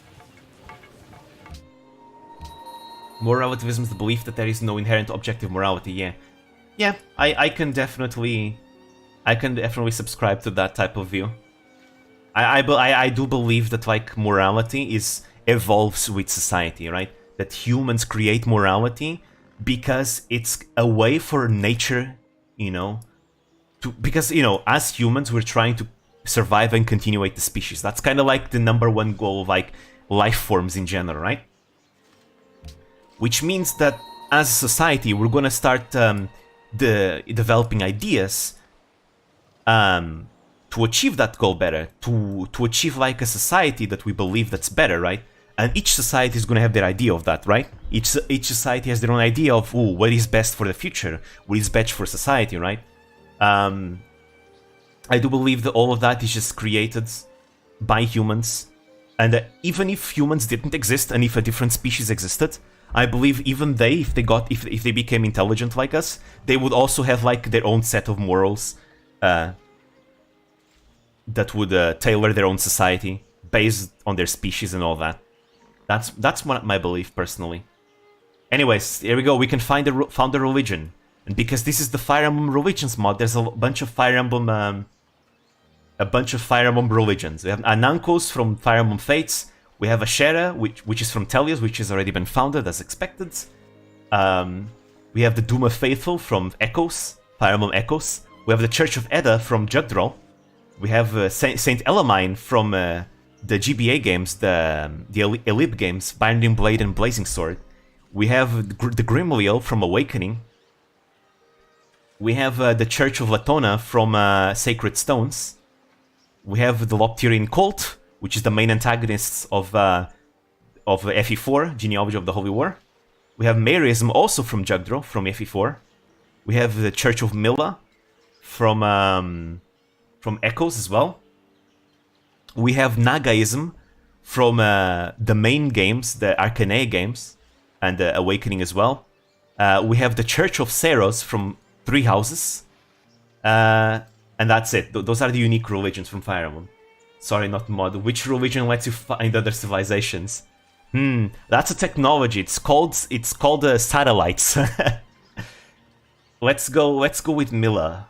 Actually, I like the Church of Seros. Let's go with Church of Seros. No, I do have the Milla's bounty, so it makes a lot of sense for us to go with Milla. Let's see. I want to go for Clerical Hierarchy. No, Blaggy's Charity. It's Tithe, basically. And the Follower Belief. Again, everything here is basic Fire Emblem related. Crest Research, Divine Dragons. I think I'm gonna go for Divine Dragons because I'm Wonder spamming. Yeah, let's go for Divine Dragons. Yeah, let's go for that. There we go. Yeah, for us to find everyone, we're gonna need to go all the way to Satellites, where we reveal the entire map. Actually, I have an idea. After we're done with this, let's research optics and sailing, so we can actually go out on a boat and see if we find any civilization. Because so far, this is looking pretty lonely, not gonna lie. This is not at all the stream that I had in mind for today. I was expecting more of a action-packed stream with Fire Emblem civilizations everywhere. This is a standard speed, by the way. It's standard speed. But maybe I should have gone for quick speed, because I'm not planning on continuing this campaign. It's literally just an April Fool's joke. But the April Fool's joke doesn't work if the other Fire Emblem civs don't appear. Ugh, what a flop. Maybe it's a way of fate giving me an April Fool's joke too. I don't know, maybe I should focus on the Zatsudan aspect instead. But yeah, my idea on my view on determinism. Honestly, I don't have much of a view on determinism. I think determinism is the idea that no matter what, everything we do is already like fated to be. Like even our idea of free will is like fated to be, right? Because it's just like stuff that you would choose because of the experiences you had in the past, which made you the person that you are, so of course you would make that choice. Things like that, right? Honestly, I don't know. I don't have much of an idea on determinism. I like to believe in free will. I like to believe in free will, but at the same time, I can definitely see the argument for like determinism. So at the end of the day, I kinda see determinism more as a thing that it's cool to think about, but at the end of the day, it doesn't really have much of an effect in our lives because we're still gonna act however we want, right? And I think that's how everyone should. I always played a marathon. Yeah, marathon. The games are super big.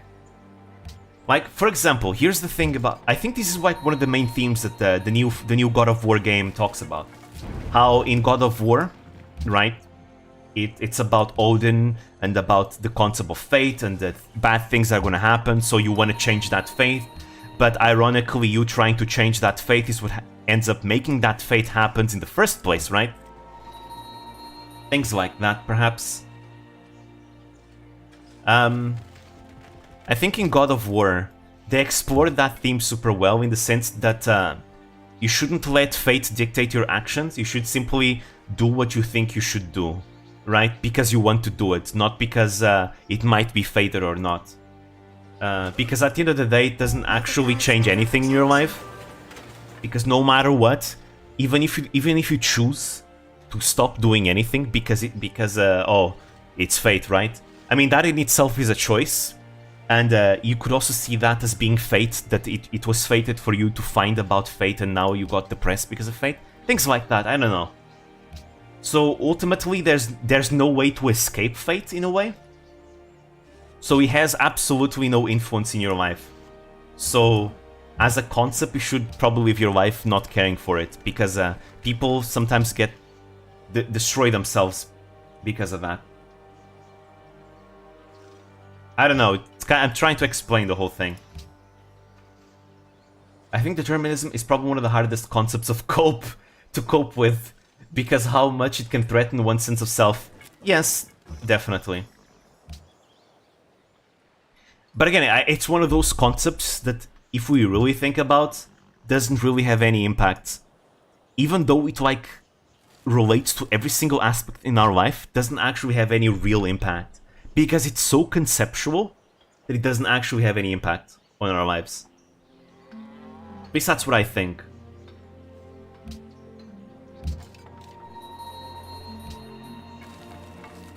Again, I think that was the main theme of God of War Ragnarok. It was that entire theme.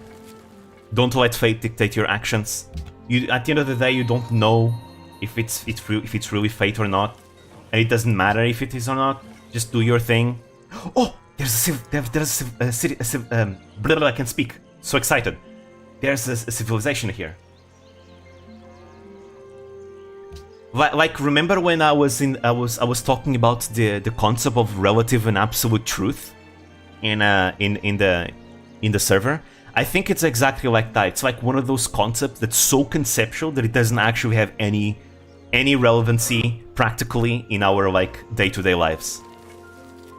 Because it's something that no matter what we do, there's no way we can change it, and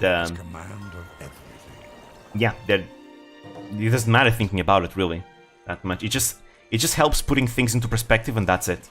There we go, we found Kainegis! Woo! The King of Gallia, the Lion King. There we go. They call me the Lion King of Gallia. Can you tell why? There we go, finally we're not alone. Now I am using the accurate diplomacy mod, which makes, you know, diplomacy accurate. Botan! So yeah, Kainegis is protective and diplomatic. Cool. Embassy, now. There we go. Kangainikis. Kangainikis, yes, there we go. We have the capital Zarzi here. Alright, let me tell you guys about Kainegis. Alright, let's see. Kainegis. There we go. The Lion King. So his ability is called Solhot's Legacy. All units receive 25% combat strength bonus and move at double rate in forest and jungle tiles, because the territory of Gallia is known as the Sea of Trees in the games, which yield 1 food on 1 production if they are unimproved. So you do not want to work forest tiles, you want to keep them as they are, and deal 20 HP damage per turn to enemy units. Again, the Forest of Tree, the Sea of Trees is Gallia's greatest protection against invaders in the games. Anyways, and we have Gallia, we have their unique units. They can produce cats. The cat, high mobility assassin of the classical era. As Gallia's unique units, cats receive an enormous bonus to combat strength when attacking in forests and jungle tiles, but they are extremely fragile when defending. Unlike the horsemen that they replace, cats do not require horses to be built. Cats ignore enemy zone of control when moving. Yeah, it's super cool. Again, they're like super high movement units. They have high movement. I had all tabbed when you were reading that. I thought it was literally cats.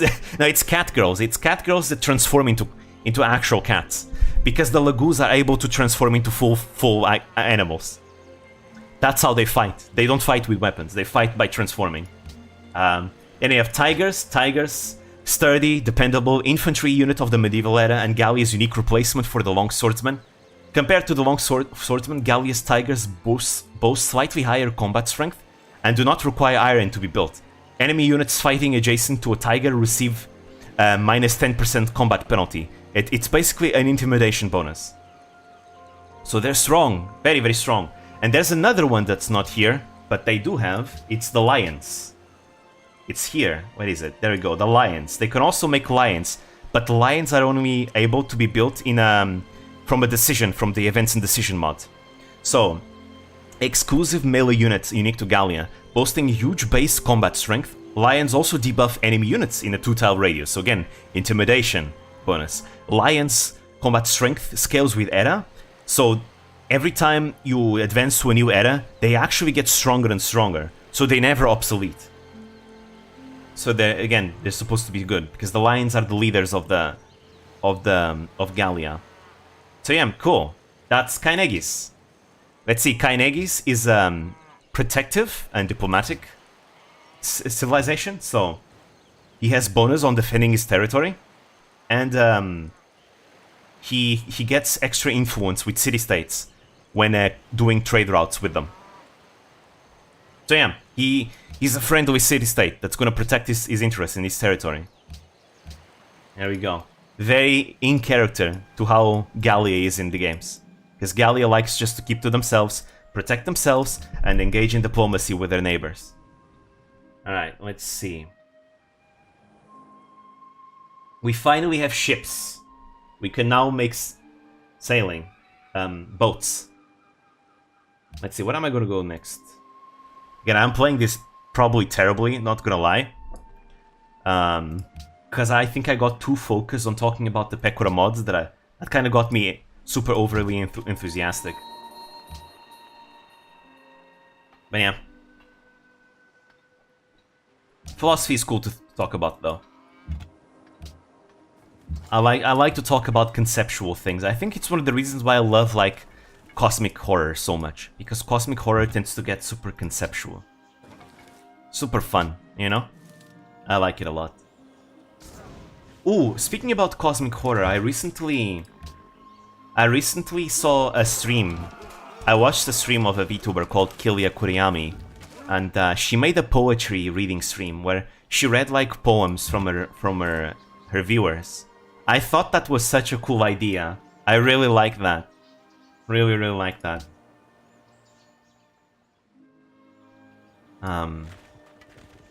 Maybe we should do something like that one day. Like a writing event, you know? And when we can post like the writing in the Great Library channel that we have in the server. I know, I really like that idea. Again, the reason why I created that channel is so that people could like share writing with each other, whether it's original or not, right? And I love writing, anything related to storytelling and writing.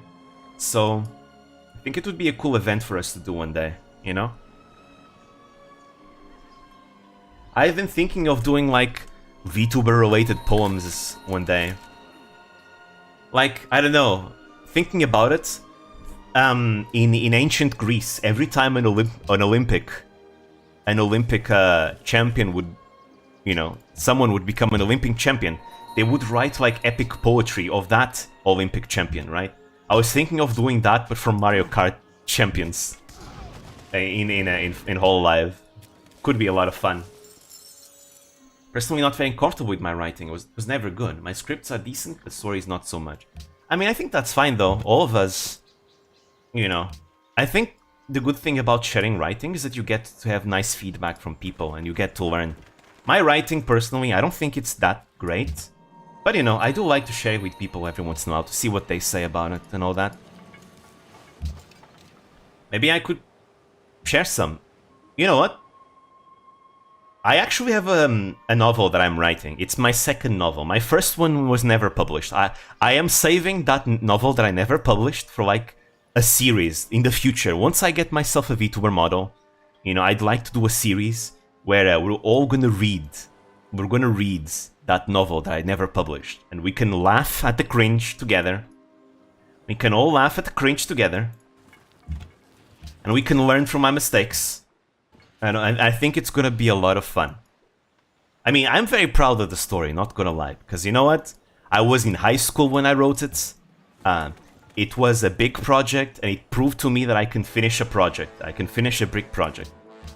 So even though it's not that good, I'm still proud of that, of it. I did my very best.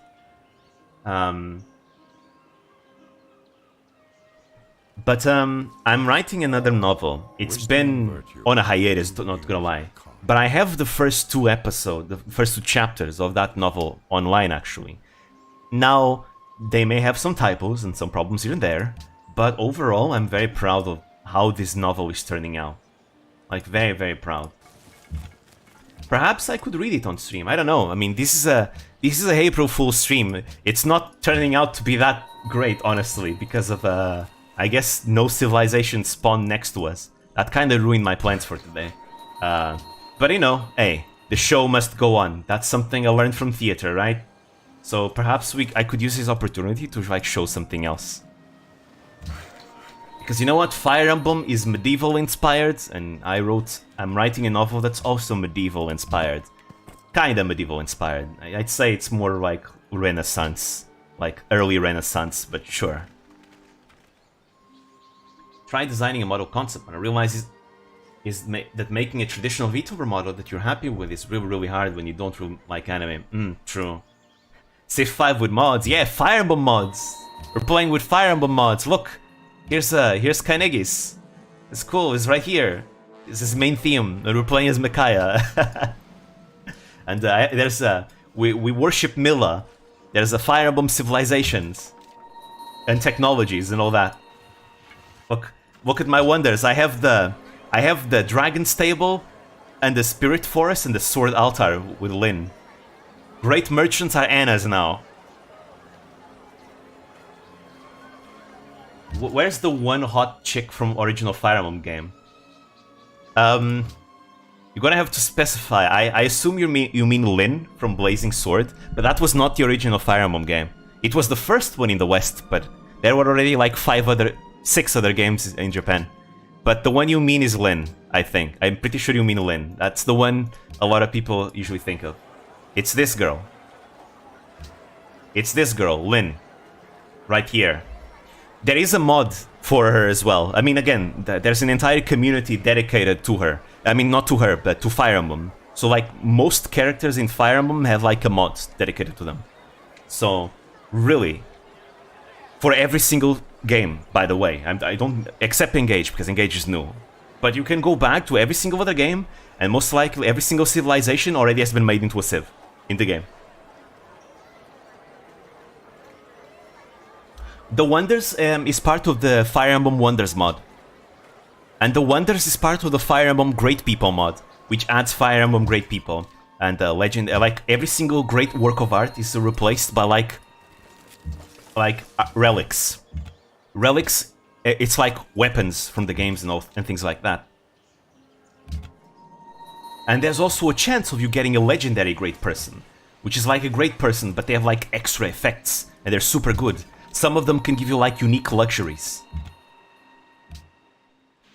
Every single musician actually gives you...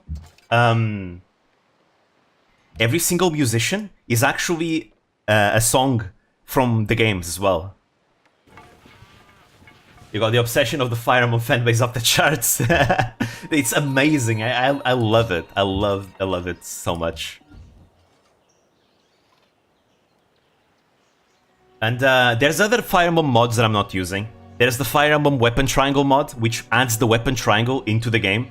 There's the Fire Emblem Units mod, which I'm also not using, which adds mages into the game. Like Fire Mages, Thunder Mages, and Wind Mages, and Pegasus Knights, for example. Pegasus Knights can fly over terrain. They are weak to arrows and wind. Wind Mages are strong against flying units. And Fire Mages are strong against cities and ships. And Thunder Mages are just overall have stronger combat strength. Even the furries are this obsessed with modding games to be furries. I mean, let's not forget how many Toho mods there's also. Like, so many Toho mods. So many Toho mods. Like, wow. A lot of them. But yeah, the Fire Emblem mod community is insane. Super huge. And there's also like the Terrors mod, which is a bit buggy, but adds like terrors into the game, like monsters and things like that, from Sacred Stones. Let's see, there's also the Fire Emblem Natural Wonders, which replaces every single natural wonder in the game with Fire Emblem Natural Wonders. And there's probably others that I'm forgetting. Oh yeah, there's also the Unit Reskin mod. I'm not using that one. The Unit Reskin mod reskins every single military unit into medieval military units. So for example, there's gonna come a point where you're gonna get like gunpowder units and guns and all that. The unit reskin mod replaces all the models with new models that are still medieval, that are still with swords and all that. So for the entire like game and up until like giant death robots, it removes giant death robots and XCOM squads, but everything else is replaced with medieval units. It's just visually, because functionally they function the same. And again, we have shamans from Fire Emblem as well. Ooh, I want to get this one. This is cool. There we go. We get extra gold from this. Perhaps I should get myself a great person. Alright, let's get a great person. We got ourselves a great general. Great. It's Lake Yarn. She's from Fire Emblem Heroes. She gets extra mobility. Unfortunately, there's no one for us to conquer, so we don't really care about this. I guess she can help us against the barbarians.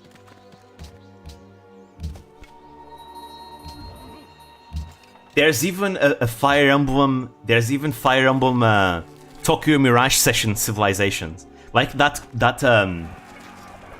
crossover between Persona and Fire Emblem. They made that into a civilization, and they added like unique resources from it as well.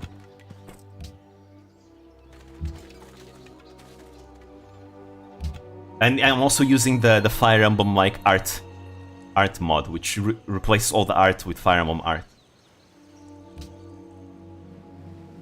Let's see. We need to find more people. I want to find Tabarn and Sanaki and Ashnard, because Ashnard is here. And who else? And Elincia as well. If Total War Warhammer was easier to mod and wouldn't get Games Workshop Super PC, could see an entire recreation of Fire Emblem world with unique factions units. Yeah, honestly, yeah, I can see that become a thing.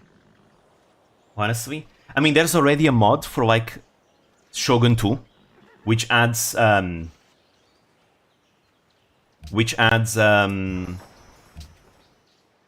Lord of the Rings units, like an entire like rework of Shogun 2, but with Lord of the Rings.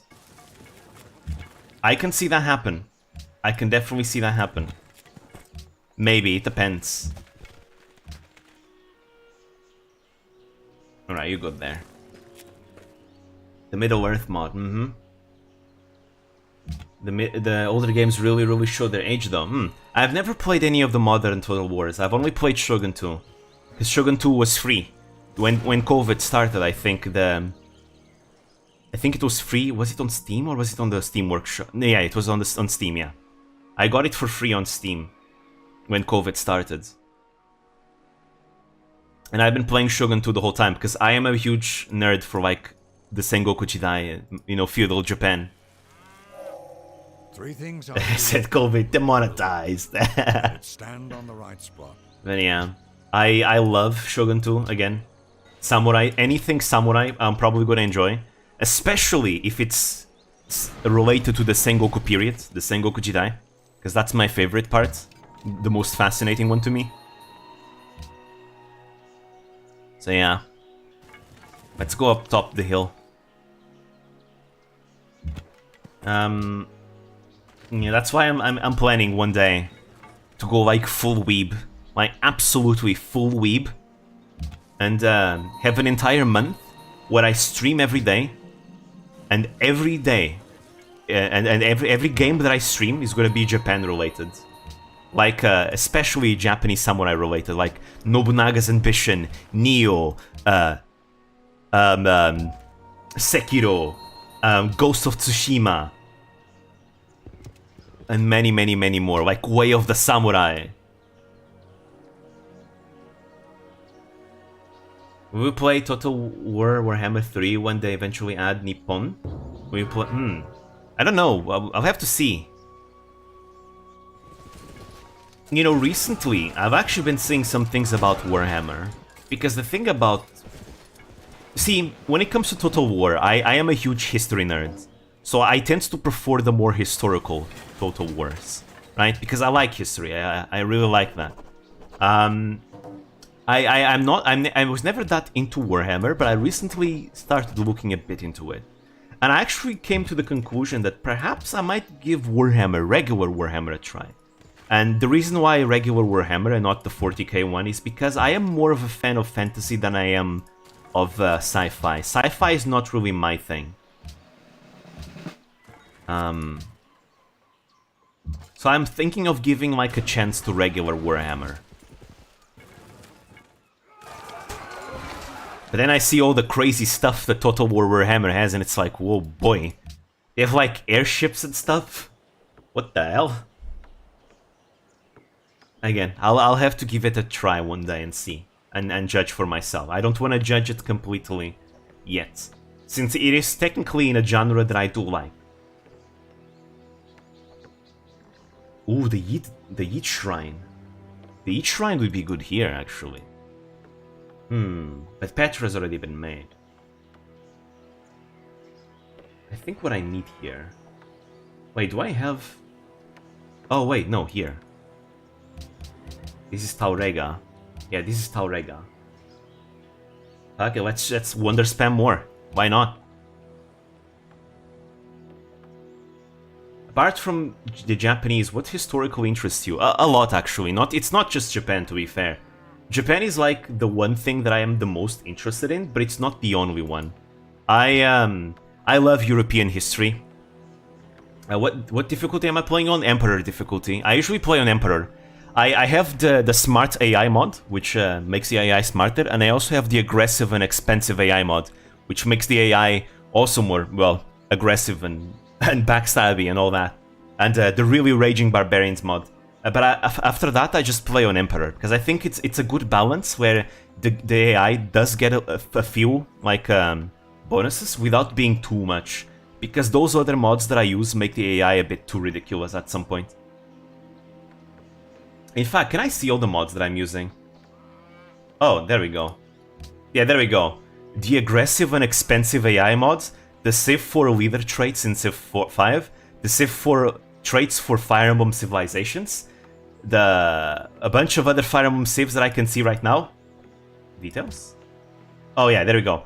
Emperor difficulty, huge map, Pangea, standards, Raging Barbarians, yeah, the Empire of Banyan, dynamic culture, forest aircraft faster aircraft animations, accurate diplomacy for Fire Emblem Civs, Fineaces for Fire Emblem, Kingdom of Dane, Fire Emblem, Villages and Brigands for Fire Emblem, Artwork Overhaul, Fire Emblem City-States, Nyla of the Hatari. She's not included in this game though, even though she's here.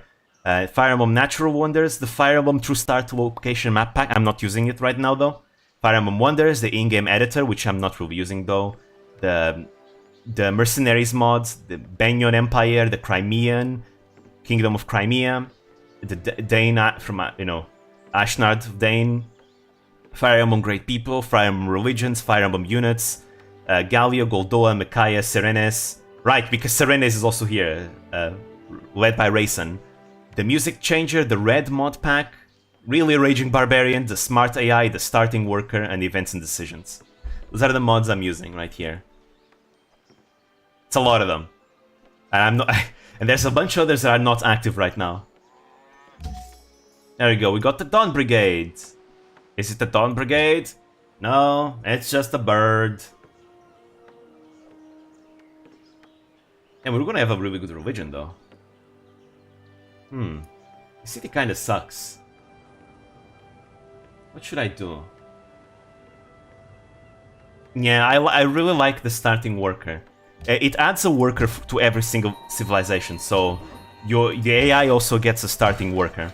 It's just nice. I prefer the Starting Worker. I mean, to be fair, the AI already starts with so many bonuses anyways, I think it's fair. It's a very, very nice quality of life one. Now, you do need to protect it very much, because again, I'm playing with the Really Raging Barbarians mod, which kind of cranks up the Barbarians spawn rates like crazy. Actually, they're not spawning that much right now. Usually they spawn way more than this. But they tend to steal your workers away if you're not careful. It's sad that I don't have the Info Adex mod here as well, because I really like that mod as well. I had it in my previous PC, but not in this one. Because back then I used to install mods manually, but then the Steam Workshops, it doesn't allow that anymore. So now I actually subscribe to the mods to get them. Damn, Navasa is so big. Oh, because of all the wheat. Alright, let's settle. Give me those dice. There we go. Now we need to be careful. Oh, there we go. I don't want to lose leg yarn. She does have an extra movement. Point. There you go, you die.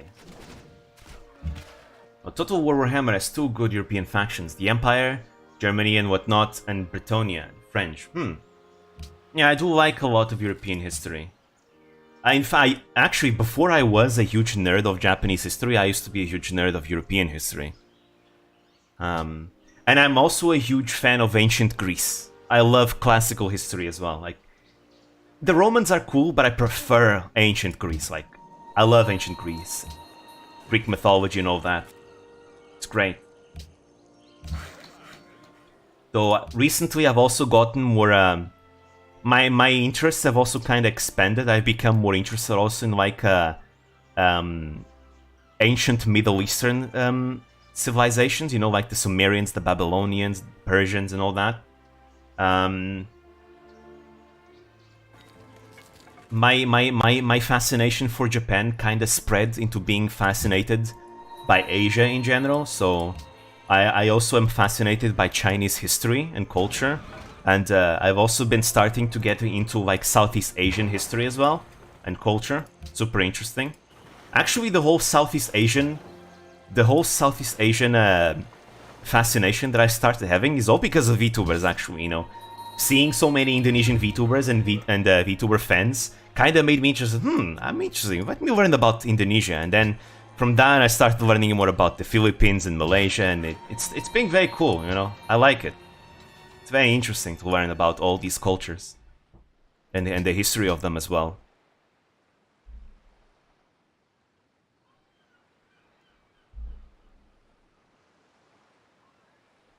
When it comes to Africa, when it comes to African history, I like the Zulu. I think the Zulu are super cool, and I think Morocco is cool too. Come visit sometimes. I have to one day, actually. I've actually never traveled by plane, ever. The maximum I've ever gone furthest away from Portugal was Gibraltar, which is still in the Iberian Peninsula. It's located at south of Spain. It's technically British territory. I thought, yeah, Great Prophets all have like different appearances as well. I've read a book about the Philippines too. It's called A Divine Comedy. Nice. Specifically Dante's Inferno. Nice. Millie Parfait would agree. Let's see. What should we go for here? Native beliefs? No. Mila shrines. Ice tribe. Healing light. Galder of the Herons. Fire tribe. Crest research. Confession. What should I go for? I actually have no idea. Some of them already were picked. Minor Holy Blood?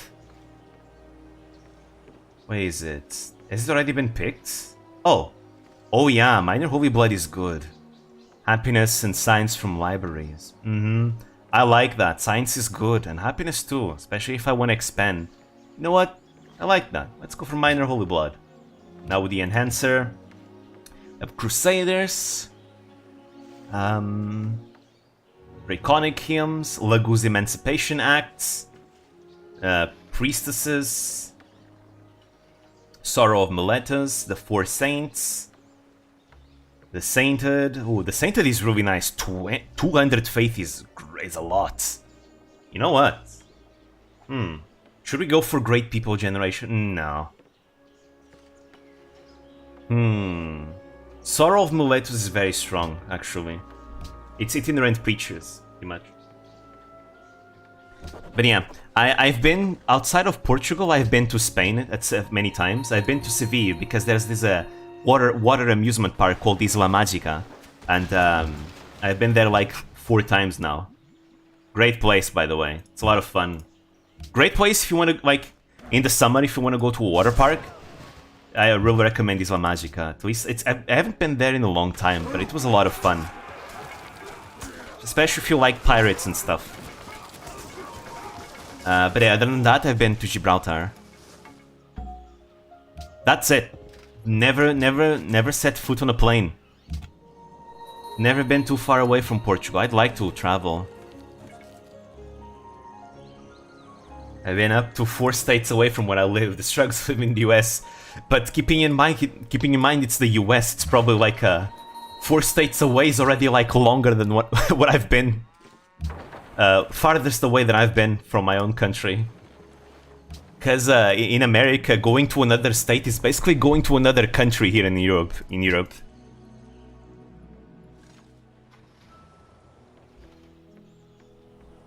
I guess now that now going to Gibraltar, traveling is going to be a bit harder, huh?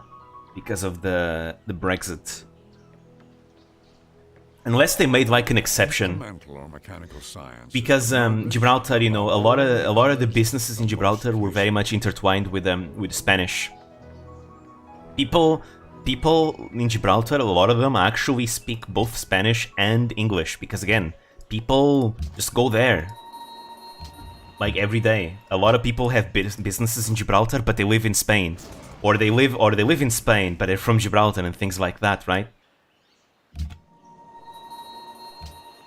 So like, there's probably like some sort of exception when it comes to like, you know, people going in and out of the border in Gibraltar, right? Because otherwise I don't see how Gibraltar can function. Because again, Gibraltar is very intertwined with Spain. If you go to Gibraltar, people will be able to communicate with you in English and Spanish. At least in my experience, they were.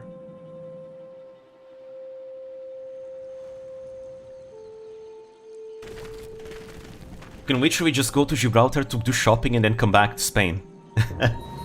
I mean, people already do that here in Portugal, where near the border, people sometimes go like to buy products in Spain, because products in Spain are actually cheaper than here in Portugal, and then they come back.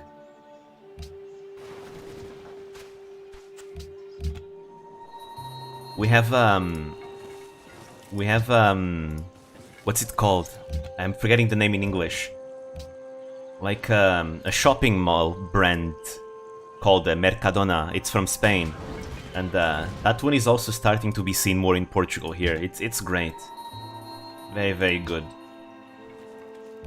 Much love to my Spanish brothers and sisters out there. We're all Iberian brothers and sisters.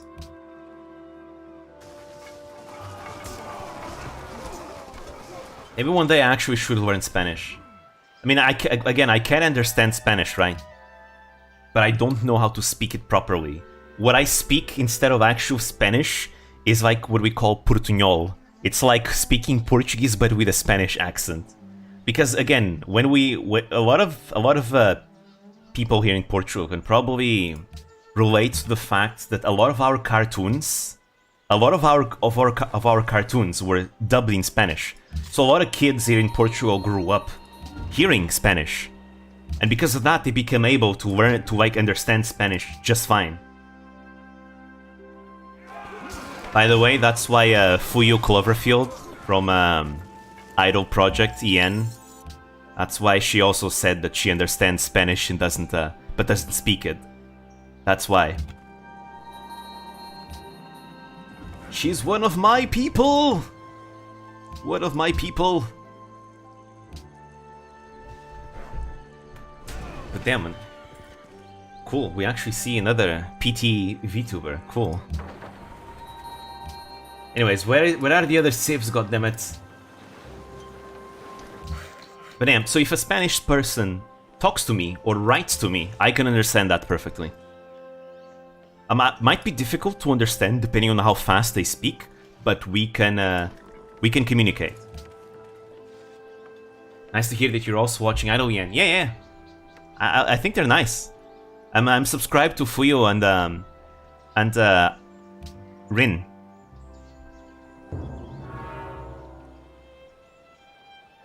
Can you tu madres payasa? Correction, tu madre eres una payasa. Don't forget, madre is a female word, so you gotta the pronouns change a bit. You go to degend from you? I don't think it's being too degend from me. It's just I need to look them further, right? I need to get to know them better, right? Because whenever I get to a new agency, I tend to go bit by bit, right? I get into an agency, and then as I watch more of a member, and then I start branching out to another member, right? Also, oof, this is bugged. So that's why I haven't gotten to watch her that much yet. But maybe I'll watch her more in the future too. For example, that's how I got into Face Connect. I got into Face Connect because of Tenma. I love Tenma, she's my Face Connect Hoshi. And from Tenma, then I found out about Pippa, and I started to watch Pippa too. And slowly I'm like discovering more about Face Connect. It's kind of how I usually do it.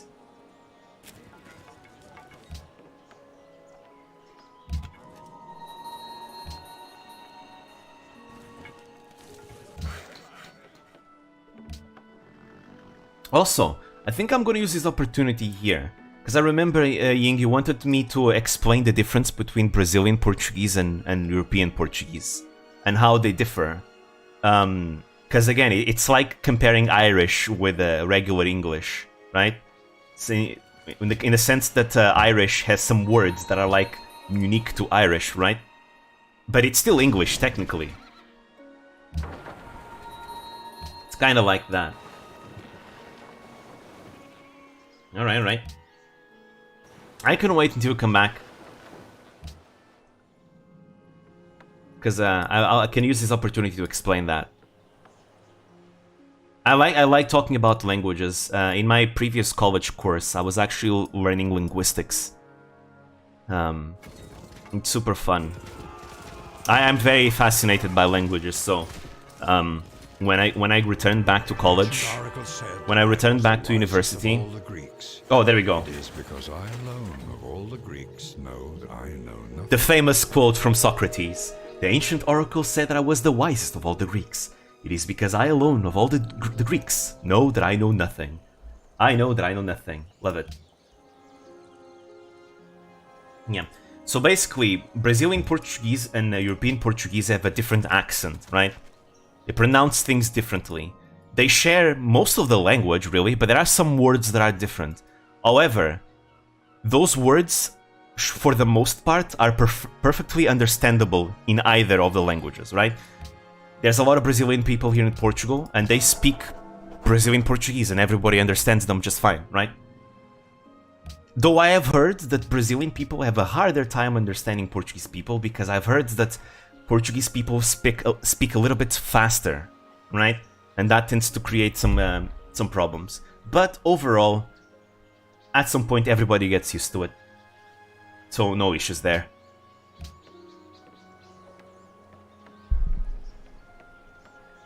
Oscar, oh, you mean Oliver. Oliver is the symbol for beauty. By the way, the Fire Emblem Great People mod actually adds Oliver as a unique legendary Great People. And if you get Oliver, you can actually get like a unique tile improvement that's super cool. It's awesome. It's absolutely awesome. More beauty. These mods were crafted with lots of care. You know, even though the rate of mods from these mods, from Civilization mods, have decreased, there's still some Fire Emblem mods coming out every once in a while. Like weeks ago, someone made a Dimitri mod from Fire Emblem 3 Houses, and he was the last of the Fodlan civilizations that needed to be added. So I wonder if they're gonna make for Engage as well. I hope so. Again, the community kind of slowed down, but they're still out there. Okay, where the hell? Where the hell? Oh, I think I know the issue. I think I know the issue, guys. Why am I having so much trouble finding a civilization? It's because of this. The map size is huge. It just connected with me. It just clicked. I shouldn't have put a huge map size. God damn it. I should have. It's because of the Fire Emblem mod pack, map pack, makes everything huge because every map is huge. That was a mistake of mine. That's why everything is like this. Oh well. But yeah, so let me give you an example of a Brazilian Portuguese and Spanish Portuguese and no, Spanish. What the hell? Oof. How to commit heresy in one word. My Portuguese brothers would be mad at me. Anyways. Brazilian Portuguese and European Portuguese. For example, I often consider Brazilian Portuguese to be more musical. It sounds more musical. I will not show any mercy to those who oppose me. It sounds more musical. It sounds honestly closer to how Spanish is pronounced. Kinda, not really, but kinda. Oh, there's a civ here.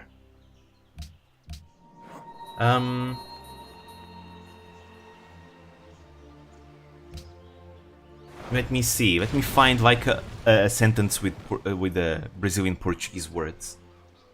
Now I'm actually not sure,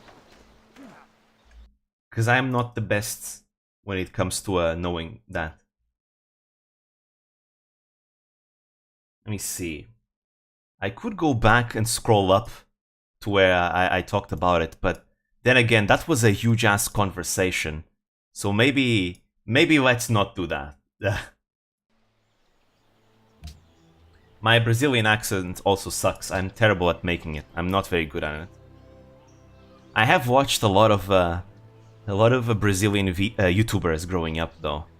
So that's kind of most of my interactions with like the accent. But I would want to find like, what can I say in Portuguese that would be kind of different in Brazilian Portuguese? Oh, there we go. These are the unique units, the mages.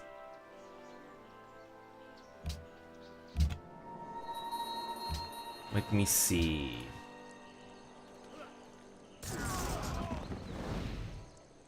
Like every single example that comes to mind just uses the same words from both language. Oh, I think we found... what is it? Is it Tebaran? It's Tebaran! There we go! Woo! Nice.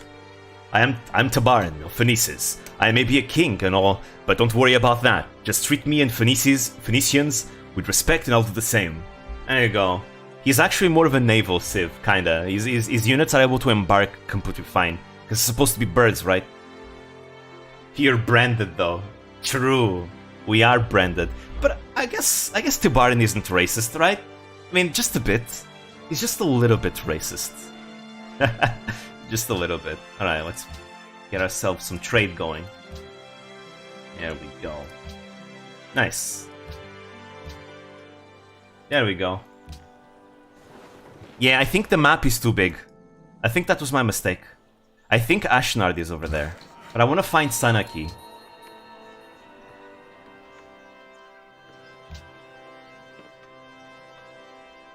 Okay, actually, let me look up here on YouTube right now. Now I really want to find the... I really want to find like an example. Because goddamn, this is really bothering me. Okay. The difference between Brazilian Portuguese and European Portuguese. There we go. Give me an example.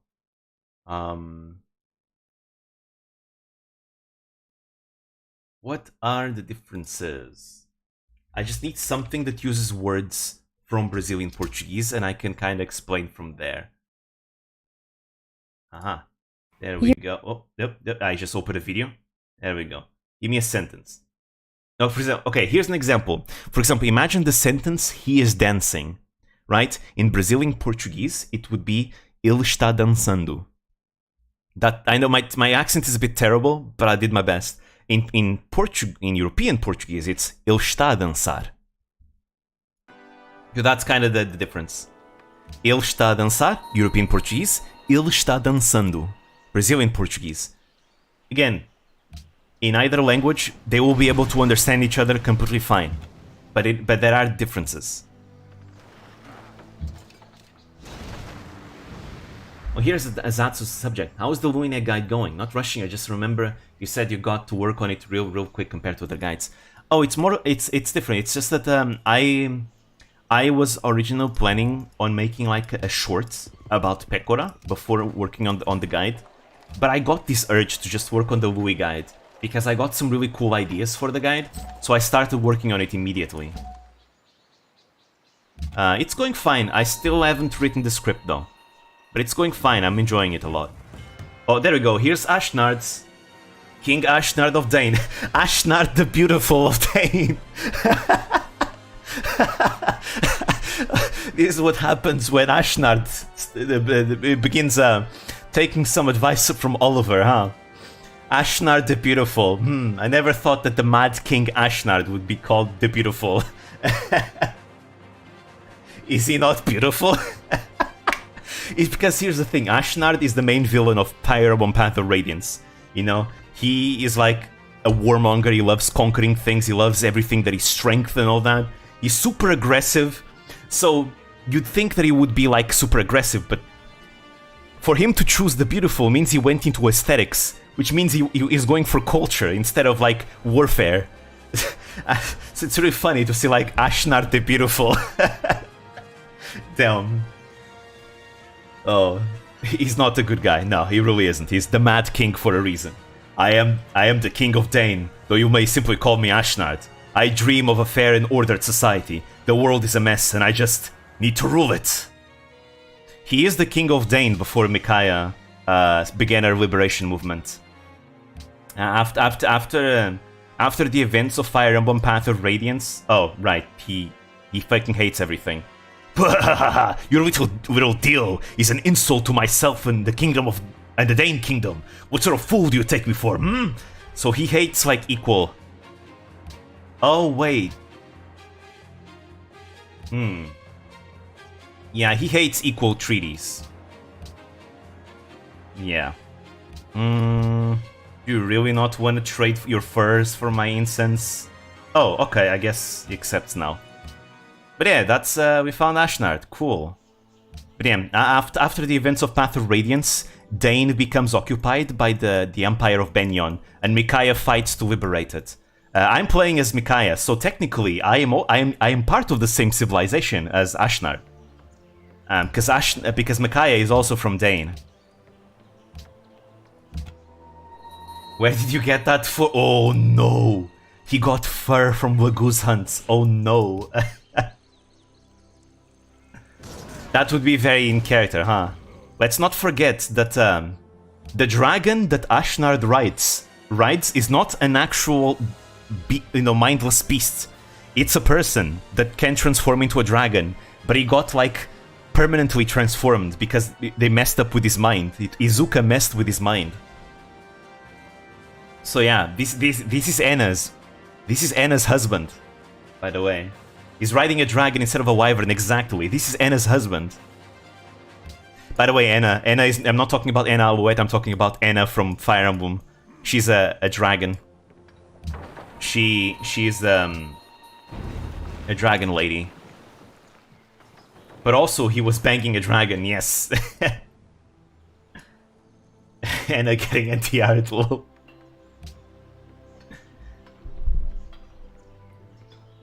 We've seen a Queen Almeda. Queen Almeda was Ashnard's lover.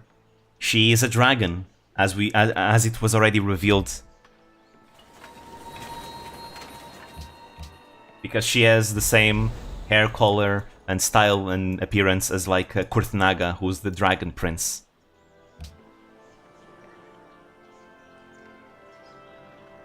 There we go. Every time I hear Anna now in one of your streams, all I can think about is the quote about catching the sensor charge. I know, right? Holy shit, that Anna scene was really unhinged. Really, really unhinged. Also, I'm really happy with the fact that people are enjoying the Nini Sane scenario Let's Play so much. I'm having a blast, and to see people enjoying it as much makes me really happy. It's really cool, and again, we're the only ones doing it so far. We're pioneers, guys.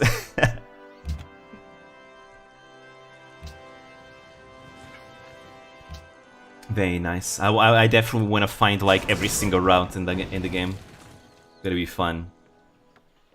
It's gonna be our little Tuesday thing going on now.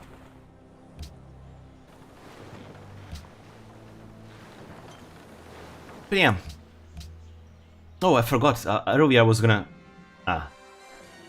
Alright, sure. It's far away enough. Everything is that you've unlocked and are doing the paths. I have no real interest in pursuing myself.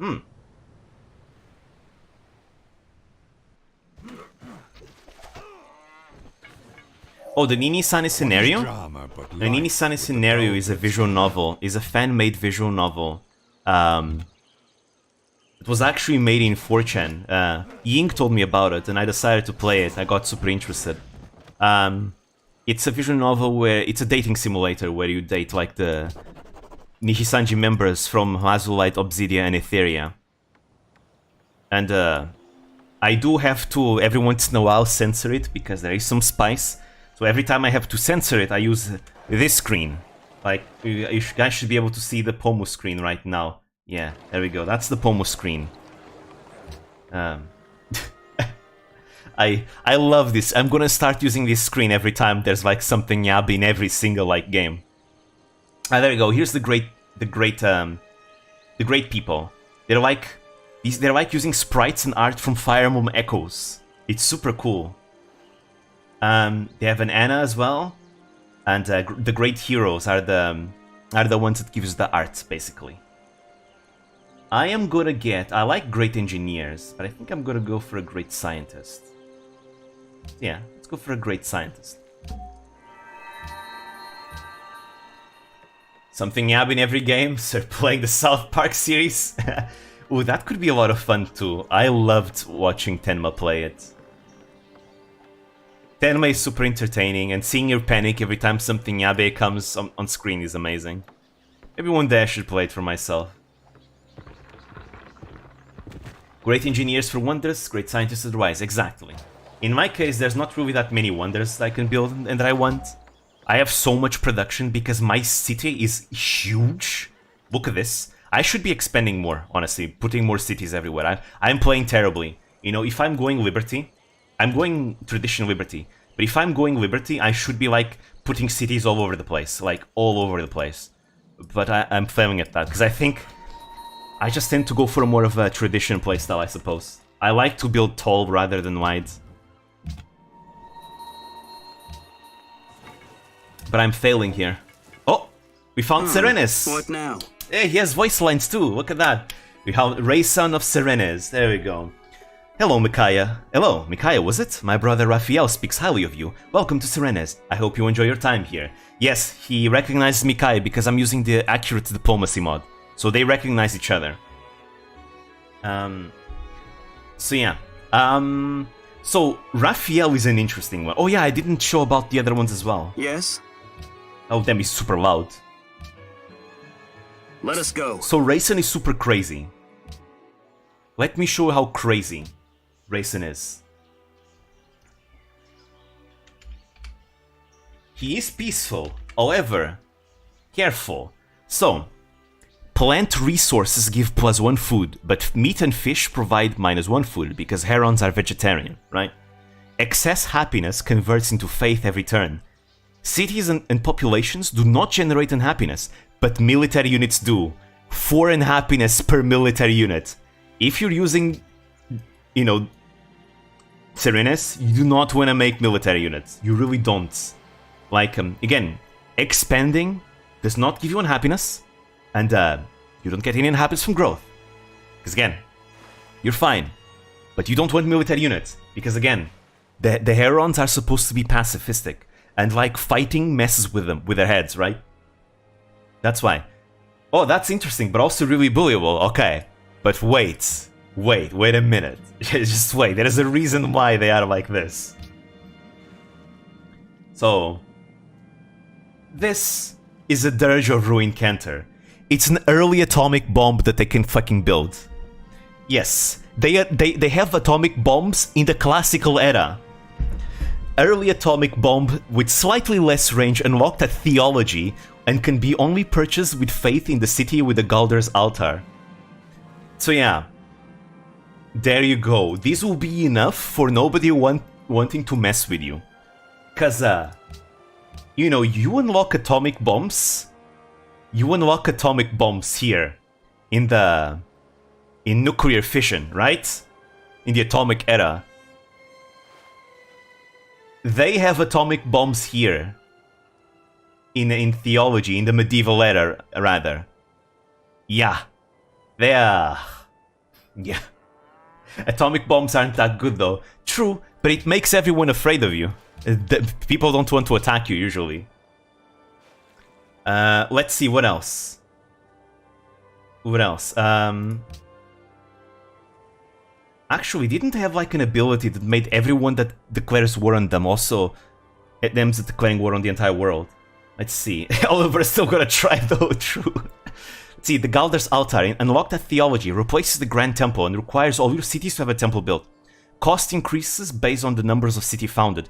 Doubles religious pressure for the city, provides 10 faith, creates a button allowing the purchasing of this unique unit. Has a specialist slot for a musician. So again, you want to go for culture.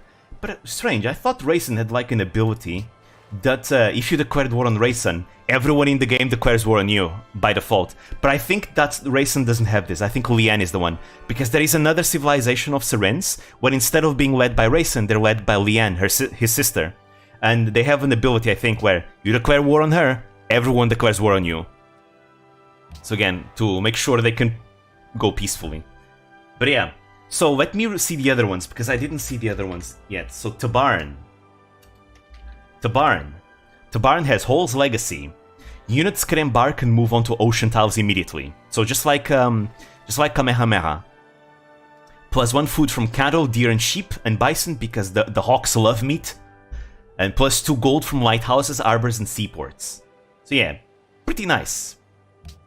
The unique units are the Hawklagus, Tabarn's replacement for the Horseman, slightly cheaper to produce and slightly stronger, ignores terrain cost and enemy zones of control. You have absolute domination with this. Like, you have really good domination of like your surroundings with this. It's insane. Really good 4 move as well. Really strong. Hawks rule. Hawks rule, let's go. Okay, let's see, what else? And then they have the Accipiter Fishery, I don't know how to read that. Tabarn's replacement for the Lighthouse. +1 food from coast and ocean tiles is insane. Lighthouses are already insane if you have fish around, so this only makes them even better. Fish yield +1 food and 2 gold. Even better. 1 production from sea resources and more range from sea trade routes. Again, I love lighthouses. I love playing coastal cities. Actually, one of the reasons I love playing with Portugal is because I love the coastal, game. This civilization is meant for the coastal game. Easily. Like, good for I think, for a strong nation, can go for early game war, can go for war, honestly, in general. But it can go for an easy diplomatic victory, in my opinion. I think it's very good for diplomacy, for sure. Let's see, what else? Then we have Ashnard. Oh, Ashnard. Her map is small continents for some naval stuff. I like regular continents as well. But I actually want to play more small continents, because sometimes I feel like 2 continents is not enough. Let's see, Ashnard. So, Hengist's Legacy, receive a free Great Rider. Right, because he has a different... He does not have Great Generals, he has the Great Riders. receive a free Great Rider the first time you build 6 melee or mounted units. And once again when you accumulate 12. Every turn, your mounted units generate culture equal to their level. So yeah, you build troops, you get Great Riders, and you get culture from mounted units. Great. Then we have their unique unit, the Great Rider. So fast mounted replacement for the Great General with a combat strength that scales by era. So the Great Riders, they fight. They are great generals that can fight. And they scale. So they're always strong and strong and stronger. Right? In the ancient era, they have 12 combat strength. They're already stronger than spearmen, right? So you're only going to get stronger and stronger. This is really good. Besides giving the same bonuses that great generals give, you know, the leadership bonuses. And they are mounted units, I think. I think they count, so they give you culture. Provides a, yeah, and they give you a 25% combat strength bonus, which is 10% more than the vanilla one. So they basically are kind of like China. China has a similar, like, stronger Great Riders, except theirs can actually fight. Yeah, and they can move after attacking like mounted units. Let's see. Then we have the Fortress. It's their unique improvements. As the, oh wait, what does this do? What does the Fortress do? The Fortress is a unique improvement. China equals Dane. It's the Art of War ability. China has like better great generals, and Dane seems to have the same. A fortress is unique. Yeah. Let's see. It's a citadel. It's a citadel replacement. It provides a lot of defensive bonus, so it's more than vanilla one. Wait, that's it? Really, that's it? That's kind of improves resources. Oh wait, improves resources. That's cool. I never know about that. But yeah, I guess that's that. It can be built by workers and doesn't steal terrain. Wait, but isn't it a citadel though? Ah, wait, it's a citadel, but it may be built by workers. Oh, I see. I thought it was like a great general citadel, but it's not, because I was like, if it was like a great general citadel, like, I mean, you can only build it with great generals and it wouldn't be that good. But you can build it with workers and it's even stronger than great general citadels. Okay, that is actually really strong. That is actually really strong. Cool. Pretty cool. But yeah, that's what we got. I want to find Sanaki. Honestly, Sanaki is one of my favorites as well. I like her playstyle. She has a very faith playstyle. There's another Civ. There's another Benyon Civ, but I'm not gonna. I didn't add it because I think adding that Benyon Civ would be a spoiler. So I didn't add it. But there is another Benyon Civ. General Petrine was great. True. Oh, there we go. If you want to learn how to make friends with a horse, just ask Frederick. His best friend is a horse. A Fire Emblem quote. Alright, wow. Interesting inland sea. The Civ is ruled by the Prime Minister. It's the Prime Minister for sure. I guess it's not really that much of a spoiler, to be fair, but just in case I decided not to include it.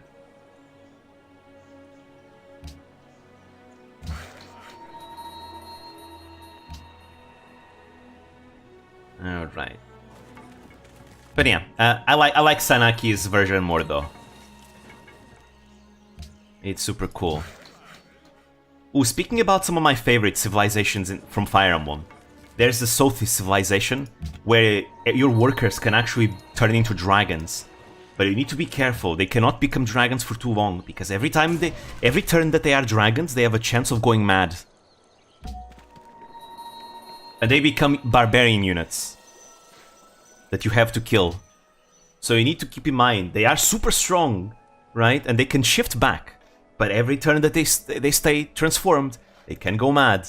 It increases the chance of getting mad. It's super cool. I think the Celica civilization from Echoes is one of the most comfy civilizations that I've seen. Easy naval growth. Okay, I think I'm gonna get the Codify laws. Let's go. Extra happiness. It's 4 happiness we get from this. Actually, wait, no, I have 16. Never mind. I had a lot of happiness already. Actually, yeah, let's work on our culture. I forgot, I'm a cultural civ. Again, I'm kind of playing on autopilot by now.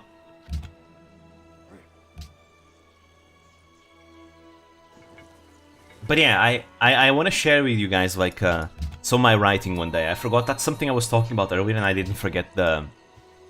I didn't stop the thought. I mean, no, I stopped the thought. I didn't finish it. I want to show you guys some, maybe a sneak peek of, like, the novel that I've been writing. Again, been on a bit of a hiatus, but I'm writing it. I have two chapters already done, and it's actually online, actually, uploaded. I've already, like, written 5 chapters, but the first 2 chapters are online. Oh yeah, yeah, that's bugged. I remember when I started the thing, I posted it on Wattpad. I know, it's the place where usually people make fanfictions, but I just wanted to put it online a little bit. Because originally, the story was just a story that I was writing bit by bit, and whatever happens, happens, right? But then I started having a lot of ideas for it, and I decided, you know what, no. I want to make this an actual novel. So I stopped putting it online. But I think the first 2 chapters are a good sneak peek of what kind of story it is. Maybe I could, like, put it in the Great Library, in the Discord server. I'll put the link there, because you guys, are interested in... If you guys like medieval fantasy, where things kind of go wrong, well, that's the one. I don't say it's dark fantasy, but it can get pretty dark sometimes. Never really put my novels out there online due to them being done for Nano. Sweet time, thanks for the stream. No problem. Thank you for coming, randomness. Sweet dreams. Actually, what time is it? What time is it? Aha. Usually it's around the time where randomness goes to sleep where I start thinking of ending the stream. I'll go for like 1 extra hour though. Yeah, this time 1 extra hour for sure. Not like last time where I said 1 extra hour, but instead I kept going for like 2 hours, I think. This again, honestly, I'm gonna be honest, guys. I didn't have anything prepared for like April Fools. I only remembered, wait, it's April Fools. I should prepare something cool. Originally, I had an idea for April Fools, but I abandoned that idea because I wanted to focus on other guides and other things that I wanted to do without rushing. And that idea would I mean, I guess I can say it right now. I was gonna do a beginner's guide to Iago. I still want to do that idea one day, but maybe not for April Fools. It's just because I didn't want to rush myself. Since I was already like taking a long time with Gura, and after Gura I did say I was gonna do Louis, and I do feel like doing a Louis guide. Like I'm really having fun making this one. I mean, I tend to have fun making them all, but I'm really enjoying it because I'm going for a different vibe compared to the other guides. So yeah, I decided not to do that, but I wanted to do something for April Fools. So it just so happens that the one day where I was gonna stream is also a day where it was April Fools. So you know what? Hey, I was supposed to play Fire Emblem, right? I guess I can play Fire Emblem, but in Civ. I guess. Oh, look at that. Rumors abound of Olm, the hero of Valentia, and their legendary exploits in Goldoa. Their great influence shall be felt for centuries to come. There you go. This is a legendary hero. It's a special great person that can do more things. It's from Goldoa. The Goldoans are the dragons. They're isolationists. Oh wait, it's Mika's birthday? Damn. Must be tough to have a birthday in April Fools. Also, this road is terrible. I could have just built... Why am I doing this? Just build it like this. This road is terrible. It's so bad.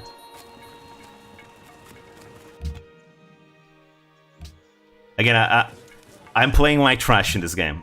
I'm really playing like trash. I think the only reason why I'm doing decent as I am right now is because number one, no threats around me. Number two, honestly, this Civ is kinda... I had such an amazing start. Look at all the wheat around me. All this gives me so much food. I have so much production. I have so much population to work on things. And that's why my city can build whatever wonders I want. Let me see, how's my science doing? Yeah, I'm number 2 in literacy, even though I'm not really focused that much on science. All because of my population. But Ashnard is winning. Yeah, Ashnard is actually number 1. Interesting. But yeah, I'm playing like trash. Sorry, guys. Maybe one day I'll play this game seriously, but again, today I guess it's more of a joke. Hey! There we go. We're friends with Goneril now. Oh, they are militaristic. I guess it makes sense why Goneril is militaristic, because, what was it? Hilda's brother was like the one who defended Fodland from like the Almirans. Makes sense why they're militaristic. Ooh, what kind of unit did they give us? Holy Guards? They give us Holy Guards? That's the unique unit from Sanaki. The Sanaki, so she has this unique, it's called Holy Guards. They are Pegasus Knights, so they are like, they replace the regular knights, but they ignore terrain and they have, you know, high movement. But the thing that the Holy Guards can do, they're very good for religions, because Holy Guards can kill enemy missionaries without declaring war. So if another civilization decides to, you know, be annoying and try to spread the religion towards your land, you can kill them. You don't declare war. You do not declare war at all. It's really good. So Sanaki can make sure she always has religious dominance in their territory. Always. She does not have to care. And does not need to take a diplomatic penalty from declaring war. Again, Sanaki is all about religion, which makes a lot of sense because, you know, she is the apostle of the Empire. That's why she's focused into religion. Anyways, let's actually expand our religion to the other cities. And she has another unit, but I forgot which it is.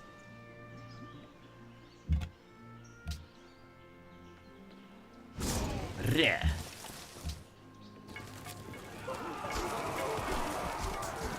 yeah, let me see.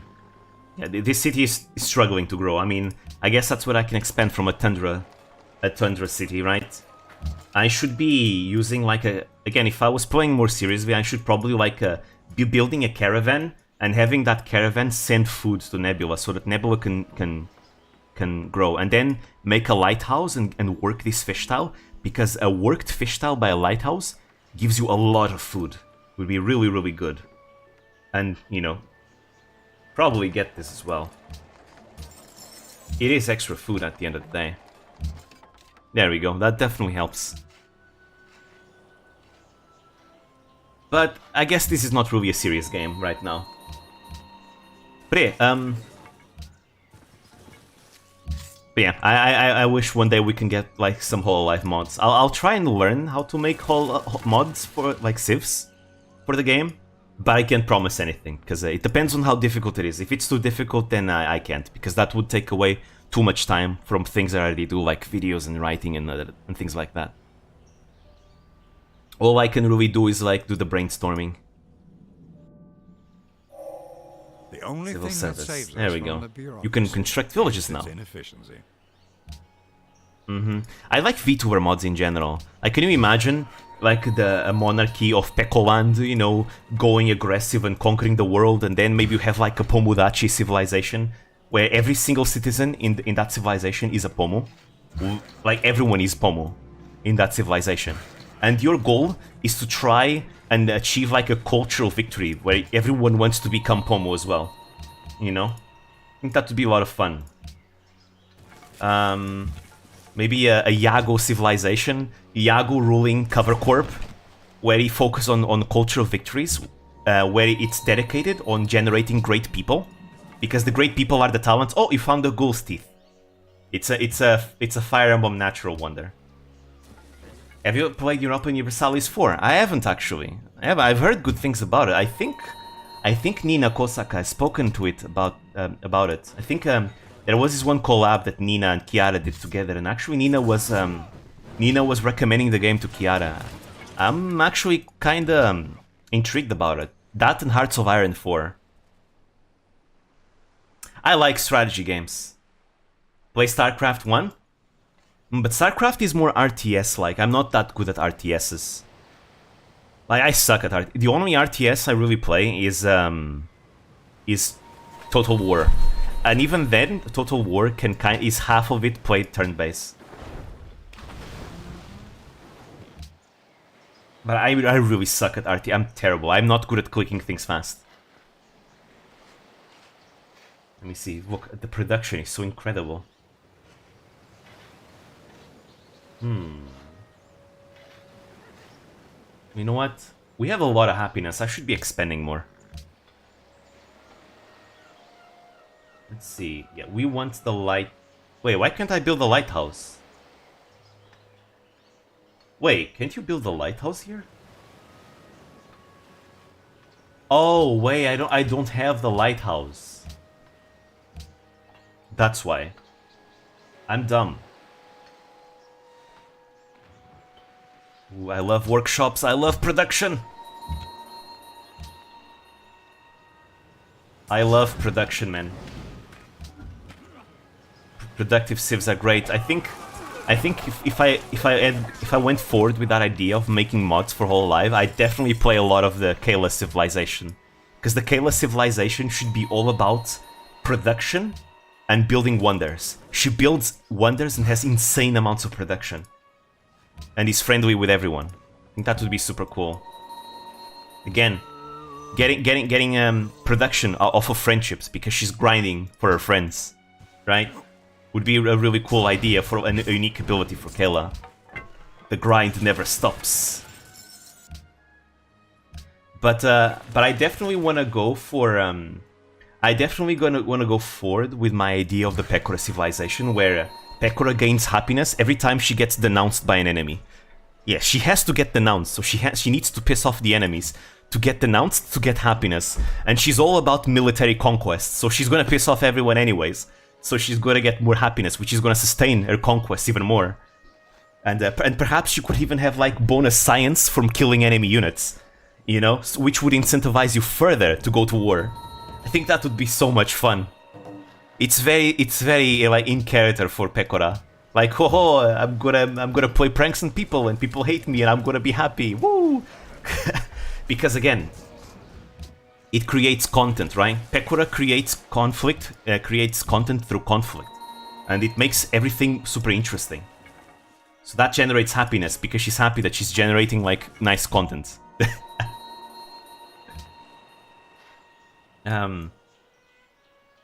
Which again, a very scientific, militaristic civ. You know, all about science, all about, you know, being ahead in technology, because that's what the Pekora usually does. You know, being militaristic, getting science from killing enemy units would be super cool. And maybe having like a unique siege unit called the TNT cannon. With the logistics promotion, which allows it to attack twice. Because TNT cannon shoots a lot. You made an instrument? It's very powerful, yeah. Very powerful. As worthy of the glorious leader. Our supreme leader of Pekoland. Well, I've even been thinking about the music that the mod would have. Obviously, we need to use for peace the music. Tanukichi no Boken, you know, the Peko song, you know, the one she always uses. That's the peace theme. And then the war theme, for jokes, just for jokes. We use that Chinese song, but sung in Pekolandish. Just for jokes.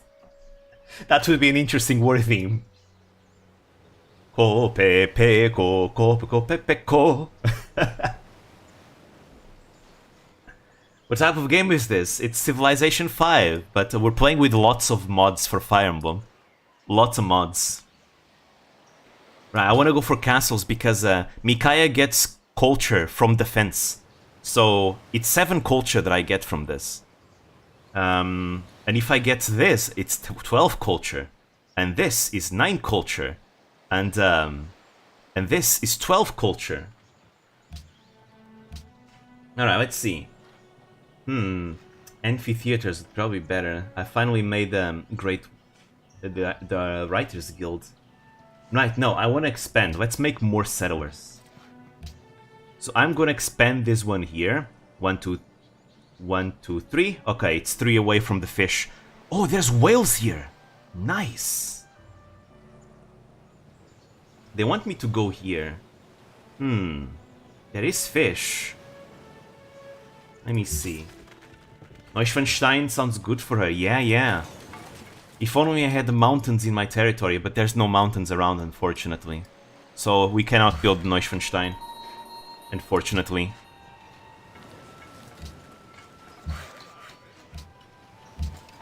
Alright, let's kill this. I want to find the rest. I want to find Sanaki.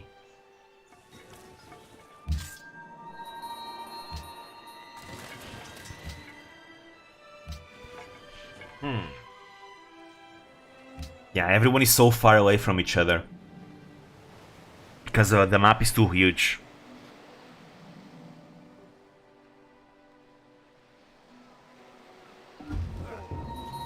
I usually play with only 8 civs. Because too many just makes the waiting for every turn too long. I think whenever you play Civ, you spend more time waiting for your turn and actually playing the game.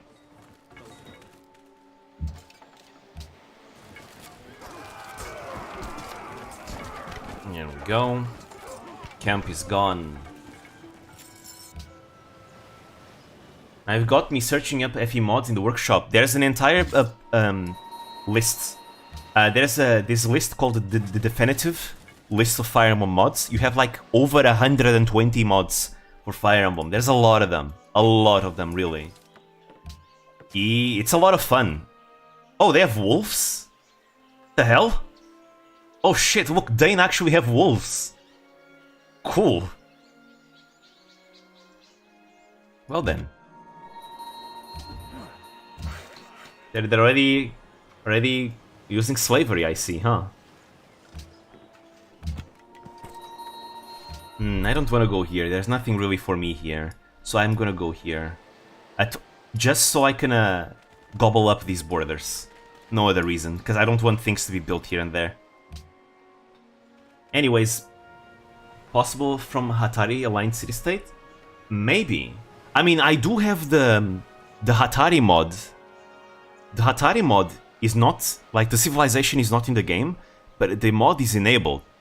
So a city-state could probably have that. But no, I guess it wouldn't be, because those are feral wolves, right? The Hatari do not have feral wolves, though. The Hatari have, like, they have worker units that can transform into wolves. So if these are feral, they are not from the Hatari mod. Maybe it's like something, like, one of the decisions, right? One of the decisions that they got to get ferals. Because sometimes that's what they get. How's it going? Too peaceful, because again, everyone is too far away from each other. Far too peaceful. But yeah. Let's see. Ooh.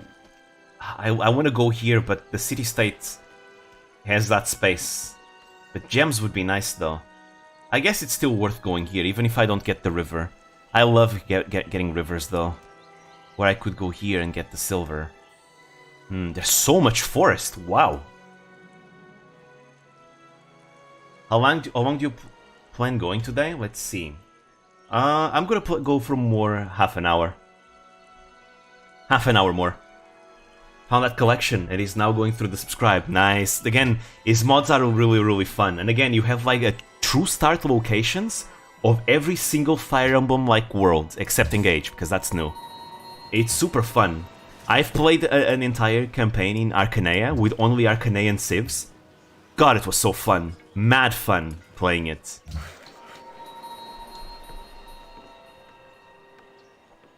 It's great. These mods are really, really great. They completely change the game, but it's for Fire Emblem. It makes it Fire Emblem, it's great. Okay, let's make my road now over here. Roads are great. I like having roads. And I guess I'm gonna get another one, so I may as well build a road over there.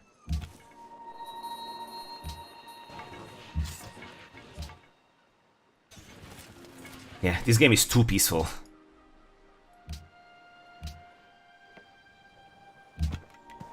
There we go. There we go. Right here. We have so much happiness. But yeah, I'm going after the stream is over. I'm gonna look over the first 2 chapters of the novel that I'm writing, and I'll put it in the Great Library. It's like a sneak peek of the novel, like you could say.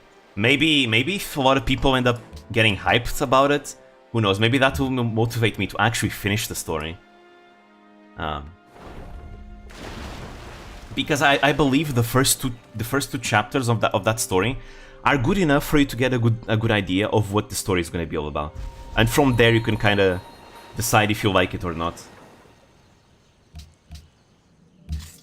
I usually make it a point that the first 2 chapters in whatever I write need to give the reader like a good impression of what it's going to be all about, because I believe if you have to read too much, you know, a lot of readers tend to not wait that long, right? And they'll stop reading. So I need to make the story known early on. Know that. Remember to see if you can change the displayed game of the VOD when you end this. I was kind of thinking of keeping it as is, just for fun though, just for the memes. Like, yeah, it's Radiant Dawn. Yeah, trust. We're playing Radiant Dawn here, of course. It just looks different. Yeah, it's the April Fool's episode, so it's a very scuffed April Fool's episode. On a different note, have you tried, can't believe it, it's not Fire Emblem, it's Spirit Uprising, or the Scarlet Witch. I've never heard of that. I'll have to look it up. If you want, have at it. I was just concerned about YouTube rules. Wait, there's rules about that? Really? What about like games that don't really like have an actual thing? Like what do I call it? Mislabeling streams is technically against the rules? Really? Damn. I guess fine. I guess I'll change it to Civ 5 after the stream.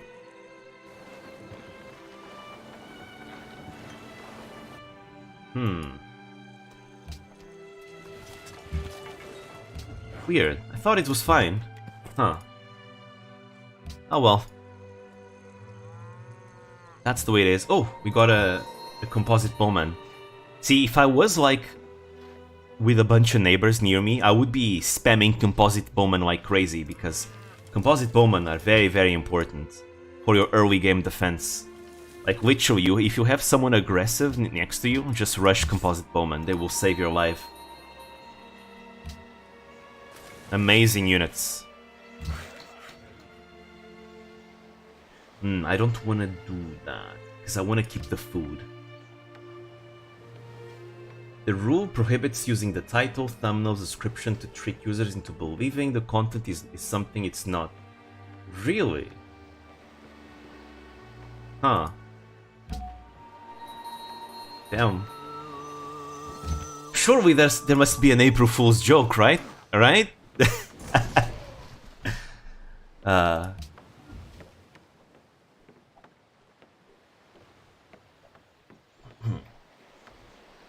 I mean, it's probably fine. It's just a one-time thing. I'll change it to Civ 5, like in the gaming section of the description, but I'll keep the rest the same, because I think it should be fine. Exploration, commerce, beauty. What should we go now? Usually I go for magic. I like having, you know, all of this. Science is something I like. Many people don't even know that rule exists. Yeah, probably. But I guess I should go for culture, right? Yeah, let's go beauty. I am now Mikae the Beautiful. Protection is really good, usually for scientific, diplomatic victories. And then you get like great people for free at the end. It's great. I do like protection every time I play like an economical civ, because then I can just buy alliances. It's great. Other than that, I go for like science. Or if I'm going for culture, I go for aesthetics. If I'm going for lots of warfare, I go for honor. I rarely do tradition liberty together. It's very rare for me. Usually I just do tradition, and then that's it. Or sometimes I go liberty, but I usually never go for both. This one was more of an exception. I never go piety pretty much, unless I'm like playing a religious civ. I might go piety as a second like tree to go for, but it's rare for me to go for piety. Exploration. I don't go for exploration that much unless I'm really playing a naval civ. Like Portugal, for example, is super naval based. There we go. 150 culture and gold. This mod is so much fun.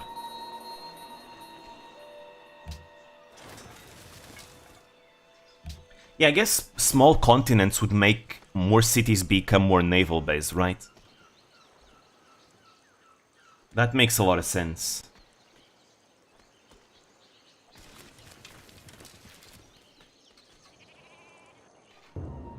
Oh, right.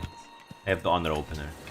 I could go here, but if I go here I don't get the fish, and I really like fish. I think that's my inner Portuguese talking right now. Look, I am Portuguese. Loving the sea is in my blood, you know? We love the sea. If we could choose to live in the sea, we would, probably. You know, if you could just forsake the land and just grow gills and go to the sea, I'm pretty sure Portugal would do that. That's why. We are probably the descendants of Atlantis. Despite living by the ocean, I hate fish. The only seafood I enjoy is shrimp. It was actually funny you say that, because I actually didn't enjoy seafood that much either. I started being awakened to the ways of fish after I started getting more into like Asian cuisine, especially Japanese food. That's when I started realizing, I guess fish is actually really good, And I started eating more grilled fish. I love grilled fish. It's my favorite type. Like, grilled fish is amazing. I especially love salmon. Wait, it's not salmon, right? It's salmon, right? It's salmon, yeah. I should probably say it's salmon, otherwise Vox Akuma is gonna have an aneurysm of me calling it salmon. Like Remo does. But yeah, I love salmon. It's great.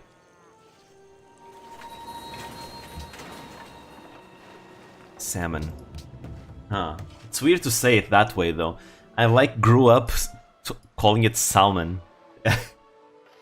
It's so weird to call it salmon.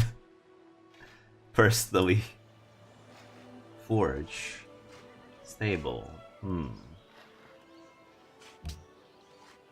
Why L is deaf? I guess it must be a French legacy from their language, right? Because the French likes to make a lot of vowels silent as well. I mean, no, consonants, I mean.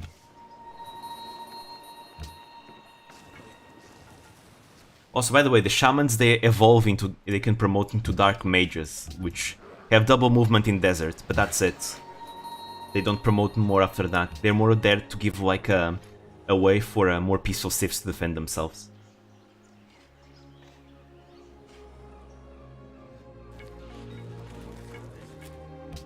There we go. Why is the L silent? Why is the L silent? True. You have a point there. Why is the L silent? True.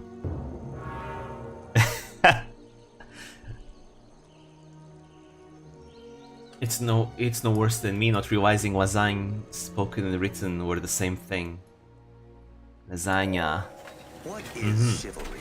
But taking That a one friend's comes from cause Italian. apart. It's Italian phonetics there. There we go. We can now build castles.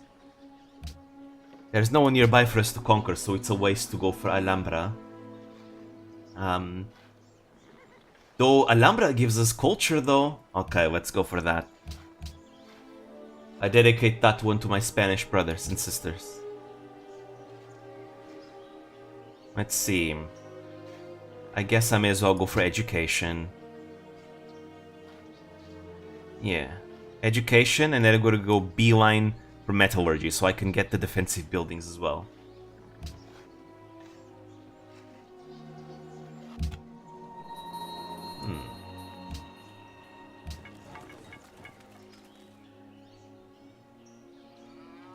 Oh yeah, I share the same sentiment as Almighty.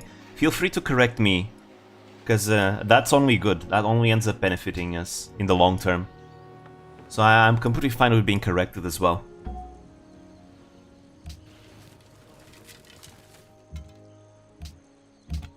Let me see.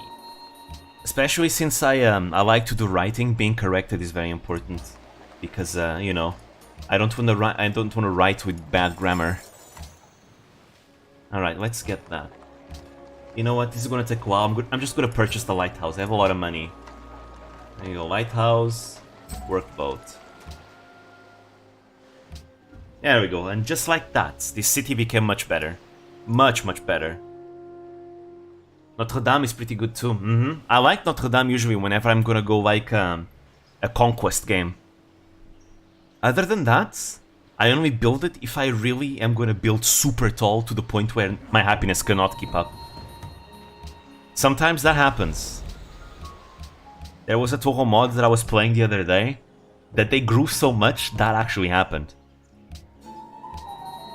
Okay, but I do have to say, a map this huge actually ends up being more interesting. Like, the map in general is more interesting. I like this.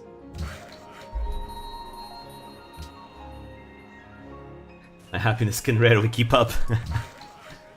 I know the feeling. Damn it, and every time I think about happiness now, I always think about Pekora receiving happiness from being denounced. I really want to play with that mod. It sounds so much fun, man. It sounds so much fun.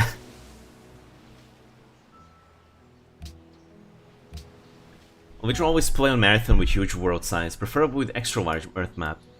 I played Marathon twice. It's just too long. The campaign takes a long time, right? Takes a very long time. It gets to a point where I start like losing interest in the campaign, right? That's why I don't go for Marathon. My first playthrough of this game was Marathon. But I couldn't do it anymore. It's like, nah, that's too much.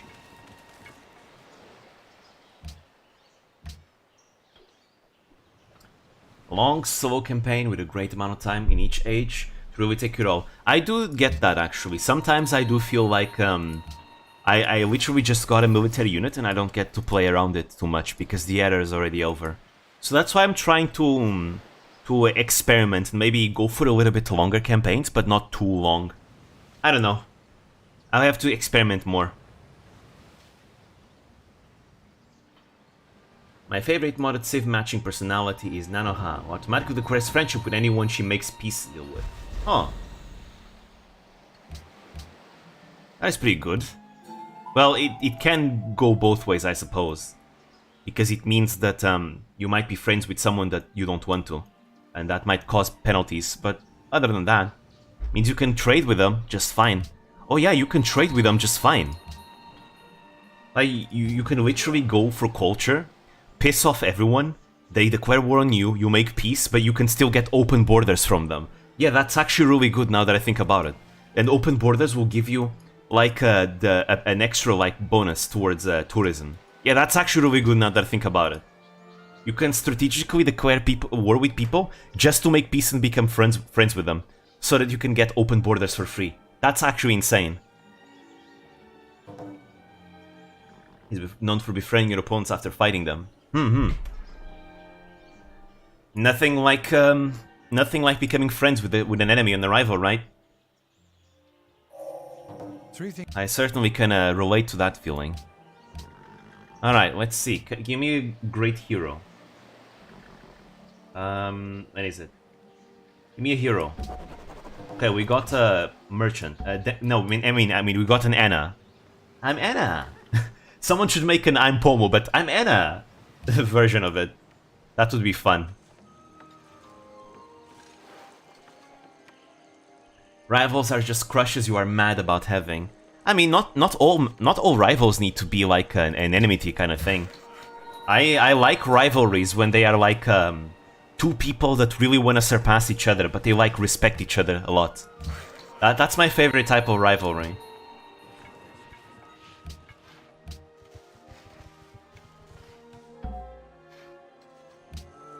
I'm a big advocate of rivals and rivalries. Friendly rivalry.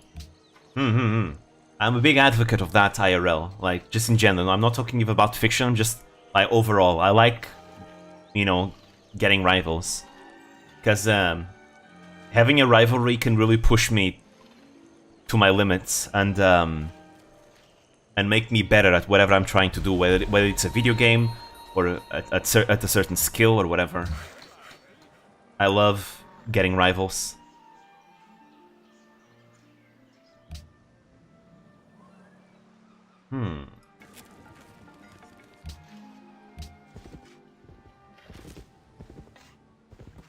There we go. Once the whole live fighting game comes out, I definitely want to play that.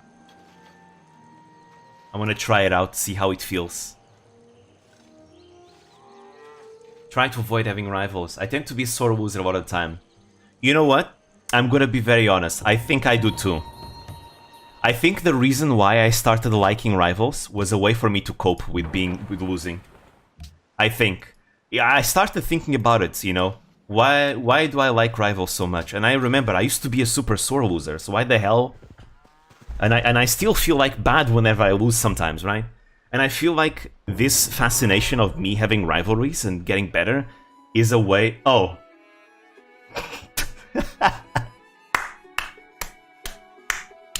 Yep, here's racing, everyone. Here's racing. But yeah, I think I'm just coping with me being a sore loser, and I say, nah, I'm just trying. You know, rivalries are good; they make me good. But to be fair, I mean, at the same time, it's not really coping because the effects are felt. Like I can feel the effects whenever I get a rival in something. I really do become better at that thing, right? So like, it's not actual bullshit. Like, so like, it's truthful copium. It's truth serum or something. I don't know.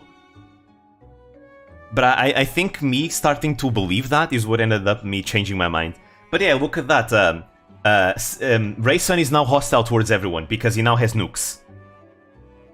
Even though there's absolutely no penalties. He just fucking hates the world. Yeah, maybe I should have brought Leanne into the game instead of Rayson. But yeah, the Heron's words are backed by our Dirge of Ruin. Very well. And they're just hostile, because of course they are. Gandhi. Yeah, Rayson is Gandhi, pretty much. Oh yeah, I also thought about it. Pekora civilization, Pekora should have no qualms with using nukes. She should have absolutely no qualms with using nukes. Like, she should be like Gandhi. She should have like an aggression stat of 10, a deception stat of 10, and things like that, you know? Just all-out nukes. She wants to piss off people. I really want to make that Pekora civ now. It would be so much fun. Then I could truly fulfill the goal of Pekora of world domination. And then maybe a Holok civ as well. But I think a Holok civ would be different, depending if the civ would be led by Laplas or if it's led by Louis. Because we all know that Louis is the actual leader of Holoks, right? I mean, yes, officially Laplas is the leader, but Louis is the one that calls the shots, so technically it would make more sense for like the civ to be led by Louis. But I guess I could just make 2 versions of the same Civ, right? One version led by Louis, one version led by Laplas, and I can change it accordingly. Like, their bonuses and stuff will change accordingly.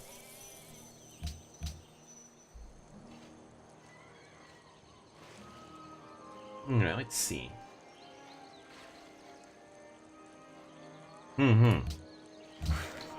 Maybe a Civ led by Louis would be more economical. And a Civ led by Laplas would be more militaristic, maybe? You know, gotta go all chuny. And I think the most chuny thing is like militaristic stuff.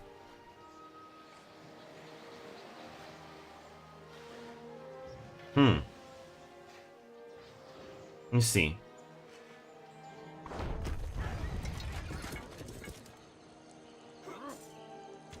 A mega corporation, huh? There we go, Alhambra. Justice is an unassailable fortress, built on the brow of a mountain which cannot be Yes, overthrown I think by Lapis would be violence of science-based for tolerance, sure. nor demolished by the force of armies. So she literally is like similar to like... Oh. Right, it has its own theme song. Oh yeah, I know a Spanish song when I hear it. Trust, I live next to Spain. Alright. But yeah, it would be science-based. So it would be like a sign... Ooh, actually, how would they like be domination victory? Like militaristic? Or would they be more like... Because think about it, they are a secret society that manipulates things off screen. So perhaps a Holok civilization would be more economical, right? All about like, you know, bribing people and using their economy to like, you know, get alliances with city-states to get like control of the World Congress, right? And maybe that huge like wealth would allow them to fund an army to go to war. And this would like distinguish them from Pecora, who's just all-out offense, right? Science and production and all that. And Holox would be more scientific, but also more economical as well. I think that would be fun. But Holox is more economical, ironically, even though Holox is always in the red. Holox is always in the red.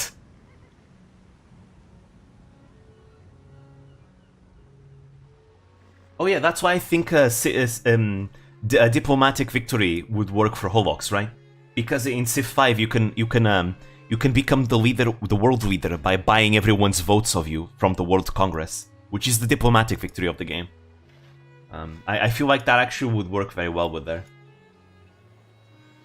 Yeah. So basically this would be Holox if Holox wasn't goofy.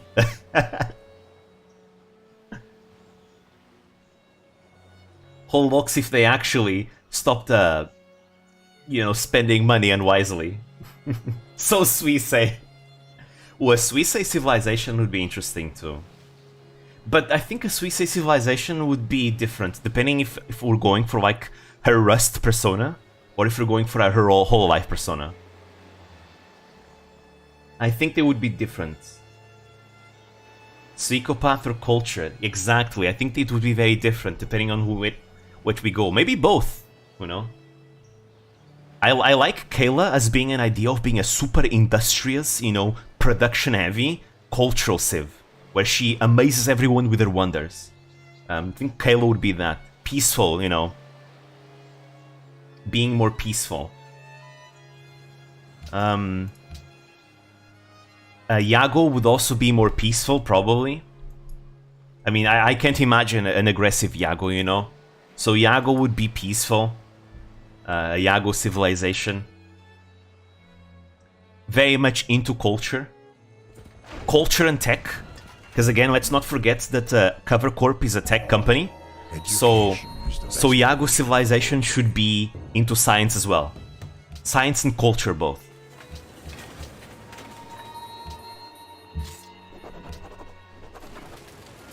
Let's see. 59% of the budget goes towards fried chicken. Damn. You know, I've never eaten fried chicken. I eat a lot of chicken. In fact, I ate chicken earlier for lunch, but I never ate fried chicken. We do have excess happiness. Yeah, let's go for that. Fried chicken. I'm not huge on it. It's one of those things you have to try. I'll try it one day. It's just I'm not really a big fan of fried things. I mean, I like fried things, but every time I eat something that's fried, I tend to feel a bit unhealthy from it. So I eat it every once in a while. I prefer grilled food. I love anything grilled. Barbecue, all that, great. Speaking about barbecue, Brazilian barbecue, amazing. I'm so glad so many Brazilians open restaurants here, because Brazilian barbecue is amazing. Truly amazing. Like, wow, it's so good. Let's see. Right, we have this. I do like McDonald's. It's kind of like a guilty pleasure of mine. But yeah, I also don't eat it too often. It's very rare for me to eat it. I usually just go for the regular Big Mac standard. But I'm trying to try some new burgers and see, you know, expand my horizons. The problem is that even if I am super hungry, I am a very light eater. Like, we have the Big Tasty burger. It takes everything out of me to eat a Big Tasty burger. Because, man, it's too much for me. Again, I am a very light eater. I am what you would call like having more eyes than stomach. There's like a saying in Portuguese called ter mais olhos que barriga, having more eyes than stomach, where it's someone that wants to eat a lot and is super hungry, but when they actually go to eat, they barely eat anything because they get satisfied quickly, right? And often that ends up with them leaving food on their plate, right? I think that's my case. I get super hungry and I like eating, but I'm actually a super light eater. I get satisfied really easily. Really easily.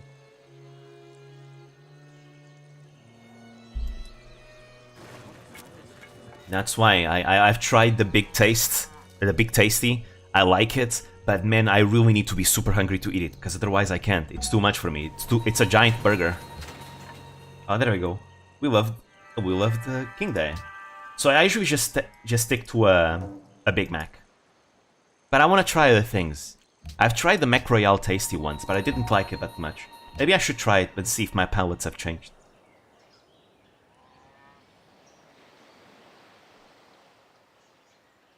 Where should I put this? I have no idea. Oh, I can put it there. I like to put it in flat terrain.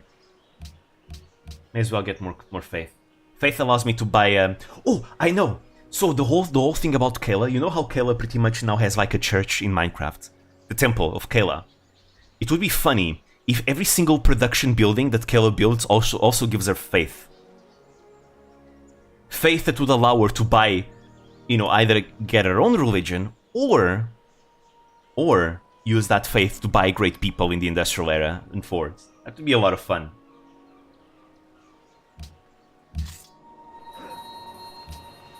Really cool one.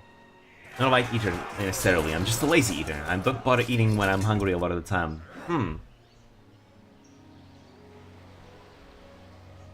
I've never tried Wendy's. Actually, do we even have a Wendy's in Portugal? I don't know. Because I do know that a lot of restaurants are like US only, I think, maybe?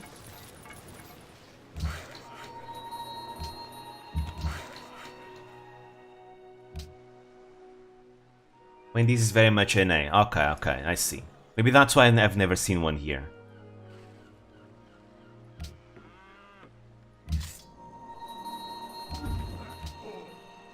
Ooh, but I'm getting super hungry from talking about food. It's the eternal curse, you know. I talk about food, I get hungry. I play Yakuza, we go into a restaurant in Yakuza, I get hungry.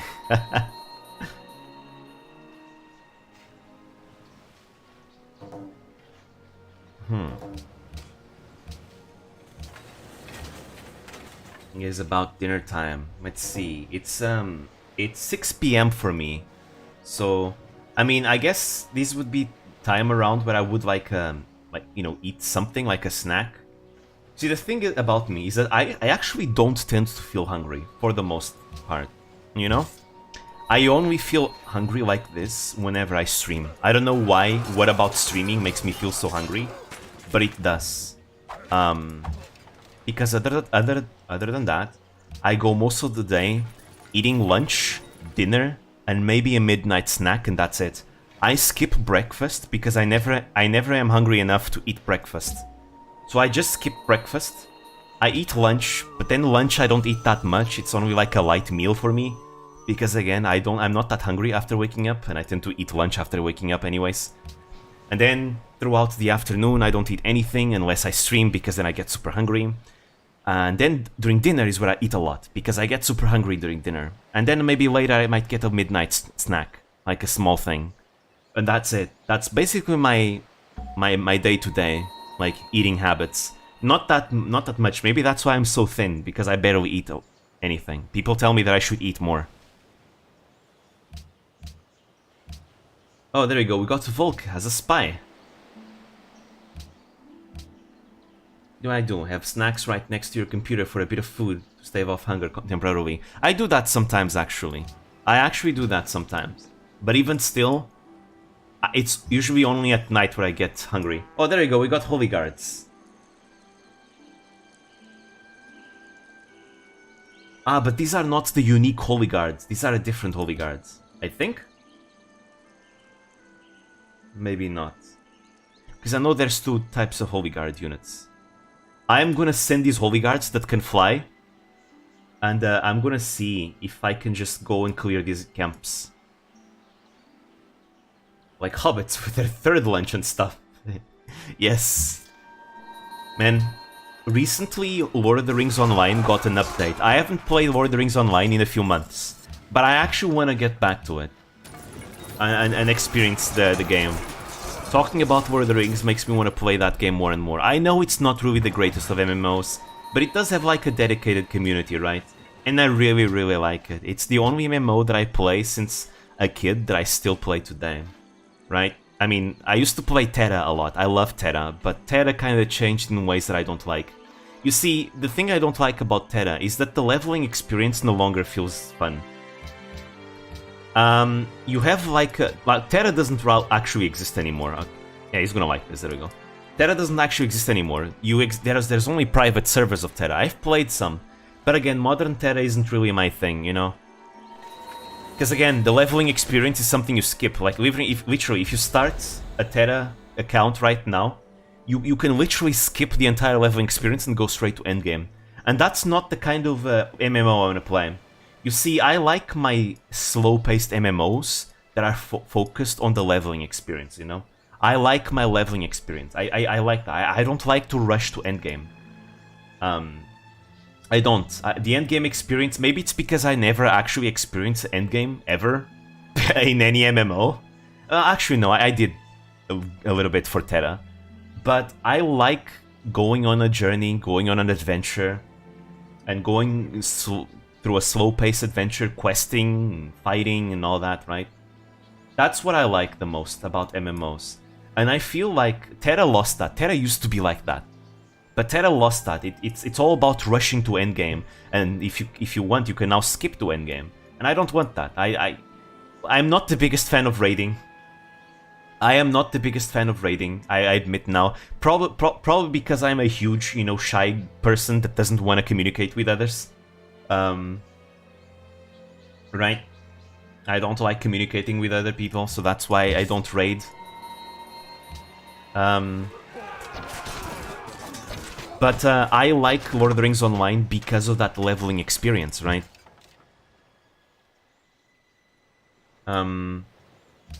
Like, Lord of the Rings Online is very slow-paced. You don't even need to do all quests. You can just decide to choose which regions you want to do and progress at your own pace, however you want. And that's something I really like about Lord of the Rings. You are not forced to do something, except Moria, I guess. Moria is like the one region, but other than that, you can go at your own pace. If there's a region you don't like, you can skip that region. There's probably another region that gives you the same levels that you can do. You can explore the world at your own pace. It's great. I love it. The leveling experience is actually, in my opinion, one of the highlights of Lord of the Rings. I do know that's not for everyone, but it's what I personally like. Oh, there she is! You stand in the presence of Sanaki, Sanaki! Empress of Benyan. Finally! There she is! Damn, took us a long time. Different topic. We're finally getting an MV for Yggdrasil from Flare. Oh, nice!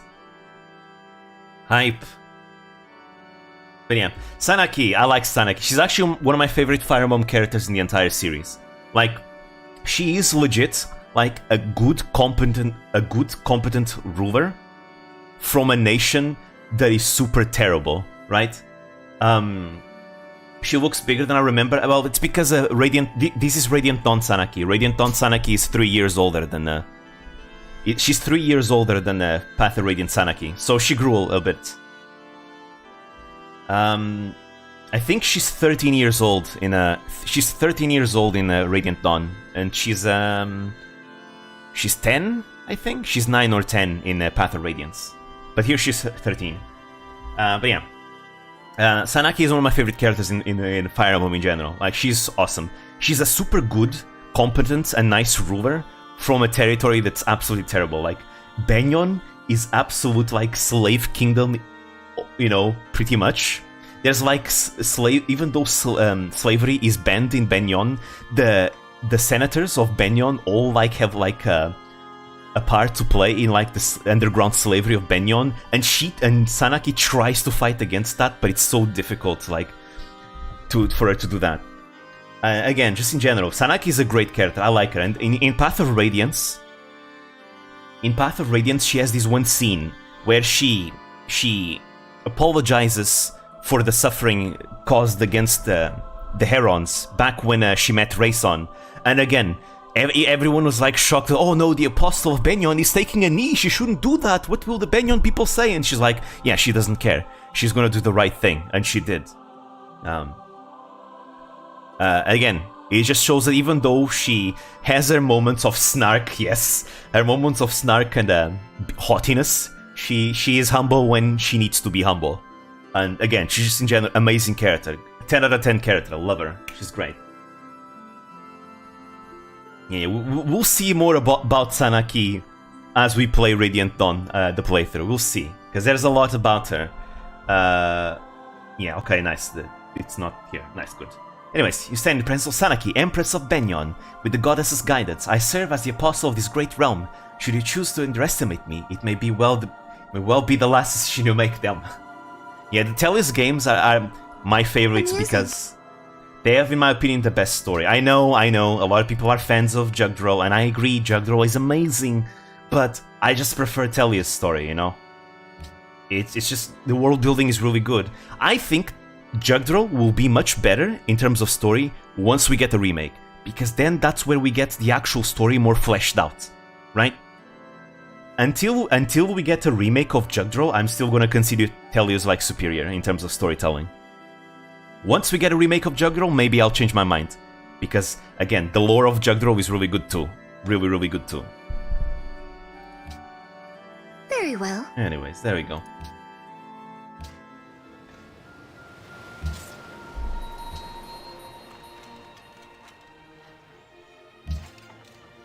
Alright, anyways, the hour that I said has passed.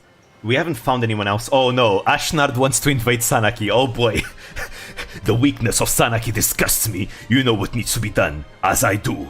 May I depend on my allies' aid? It's kind of funny, she says, it's kind of funny that he's asking me for help, since I myself am from Dane, right? We're playing as Micaiah, we're from Dane, we're from the same nation, and Micaiah is very patriotic. Right, Micaiah legit likes Ashnard. Like, legit, she defends Ashnard in Radiant Dawn. Like, it's kind of funny that it's happening.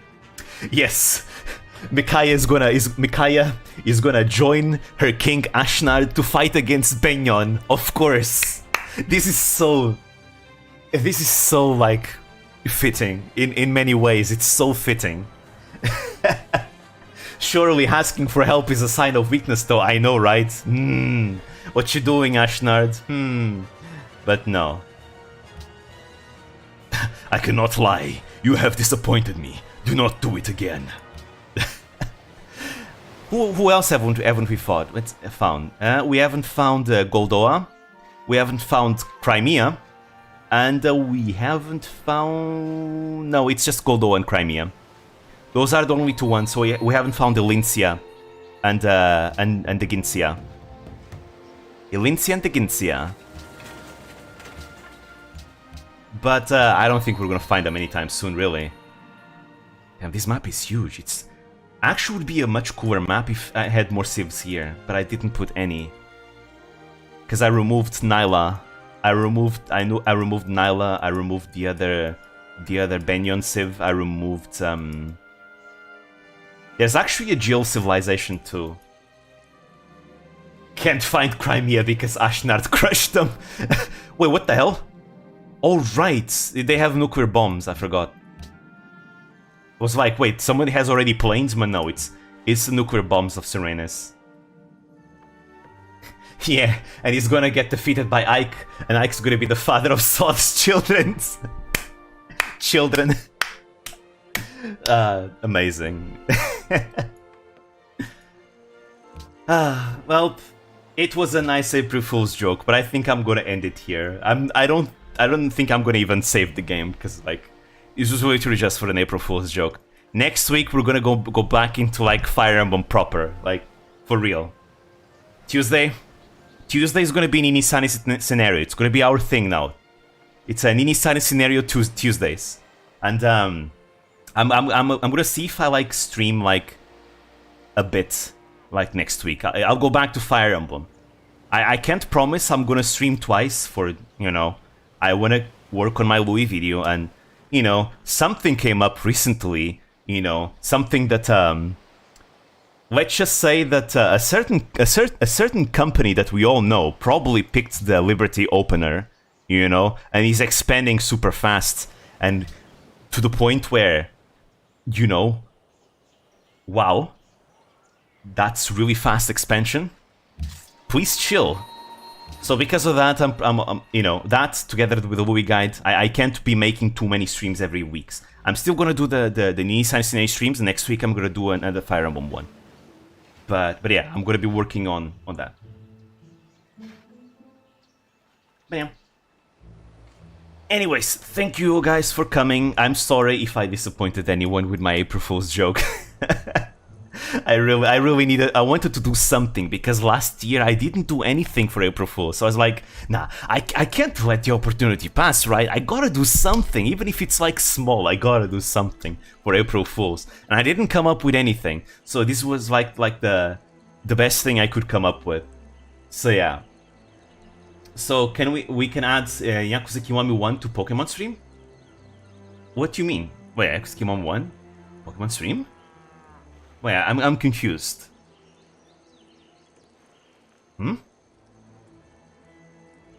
Ah, I get it. Wait, I get it. It's because of the Miss King, right? I get it. I get it. True. Oh wait. You mean Yakuza Kiwami 1 to Pokemon stream? Forgotten finished games? Oh, that's what you mean. Oh, well, yeah, the Pokemon stream, the one. I lost interest in that playthrough, the Mystery Dungeon one. I love Mystery Dungeon, but I guess I lost interest in the playthrough. I've played that game like a million times in my childhood, and I still like it. It's just that maybe some things were changed too much in that ROM hack, to the point where I don't appreciate it as much, the changes that they made in the ROM hack. But I'm probably not going to revisit it anytime, really. As for Yakuza's different. Again, we finished Yakuza Kiwami 1, right? We finished it. We did all the main story. The main story is finished. I'm not gonna do Amon. I'm instead, once I'm done with Nier Automata, we're gonna go into Kiwami 2. That's gonna be the goal. So right now we're finishing Automata. Once Automata is done, we'll go back into Kiwami 2. And then once Fire Emblem is done, we go into Valkyria Chronicles.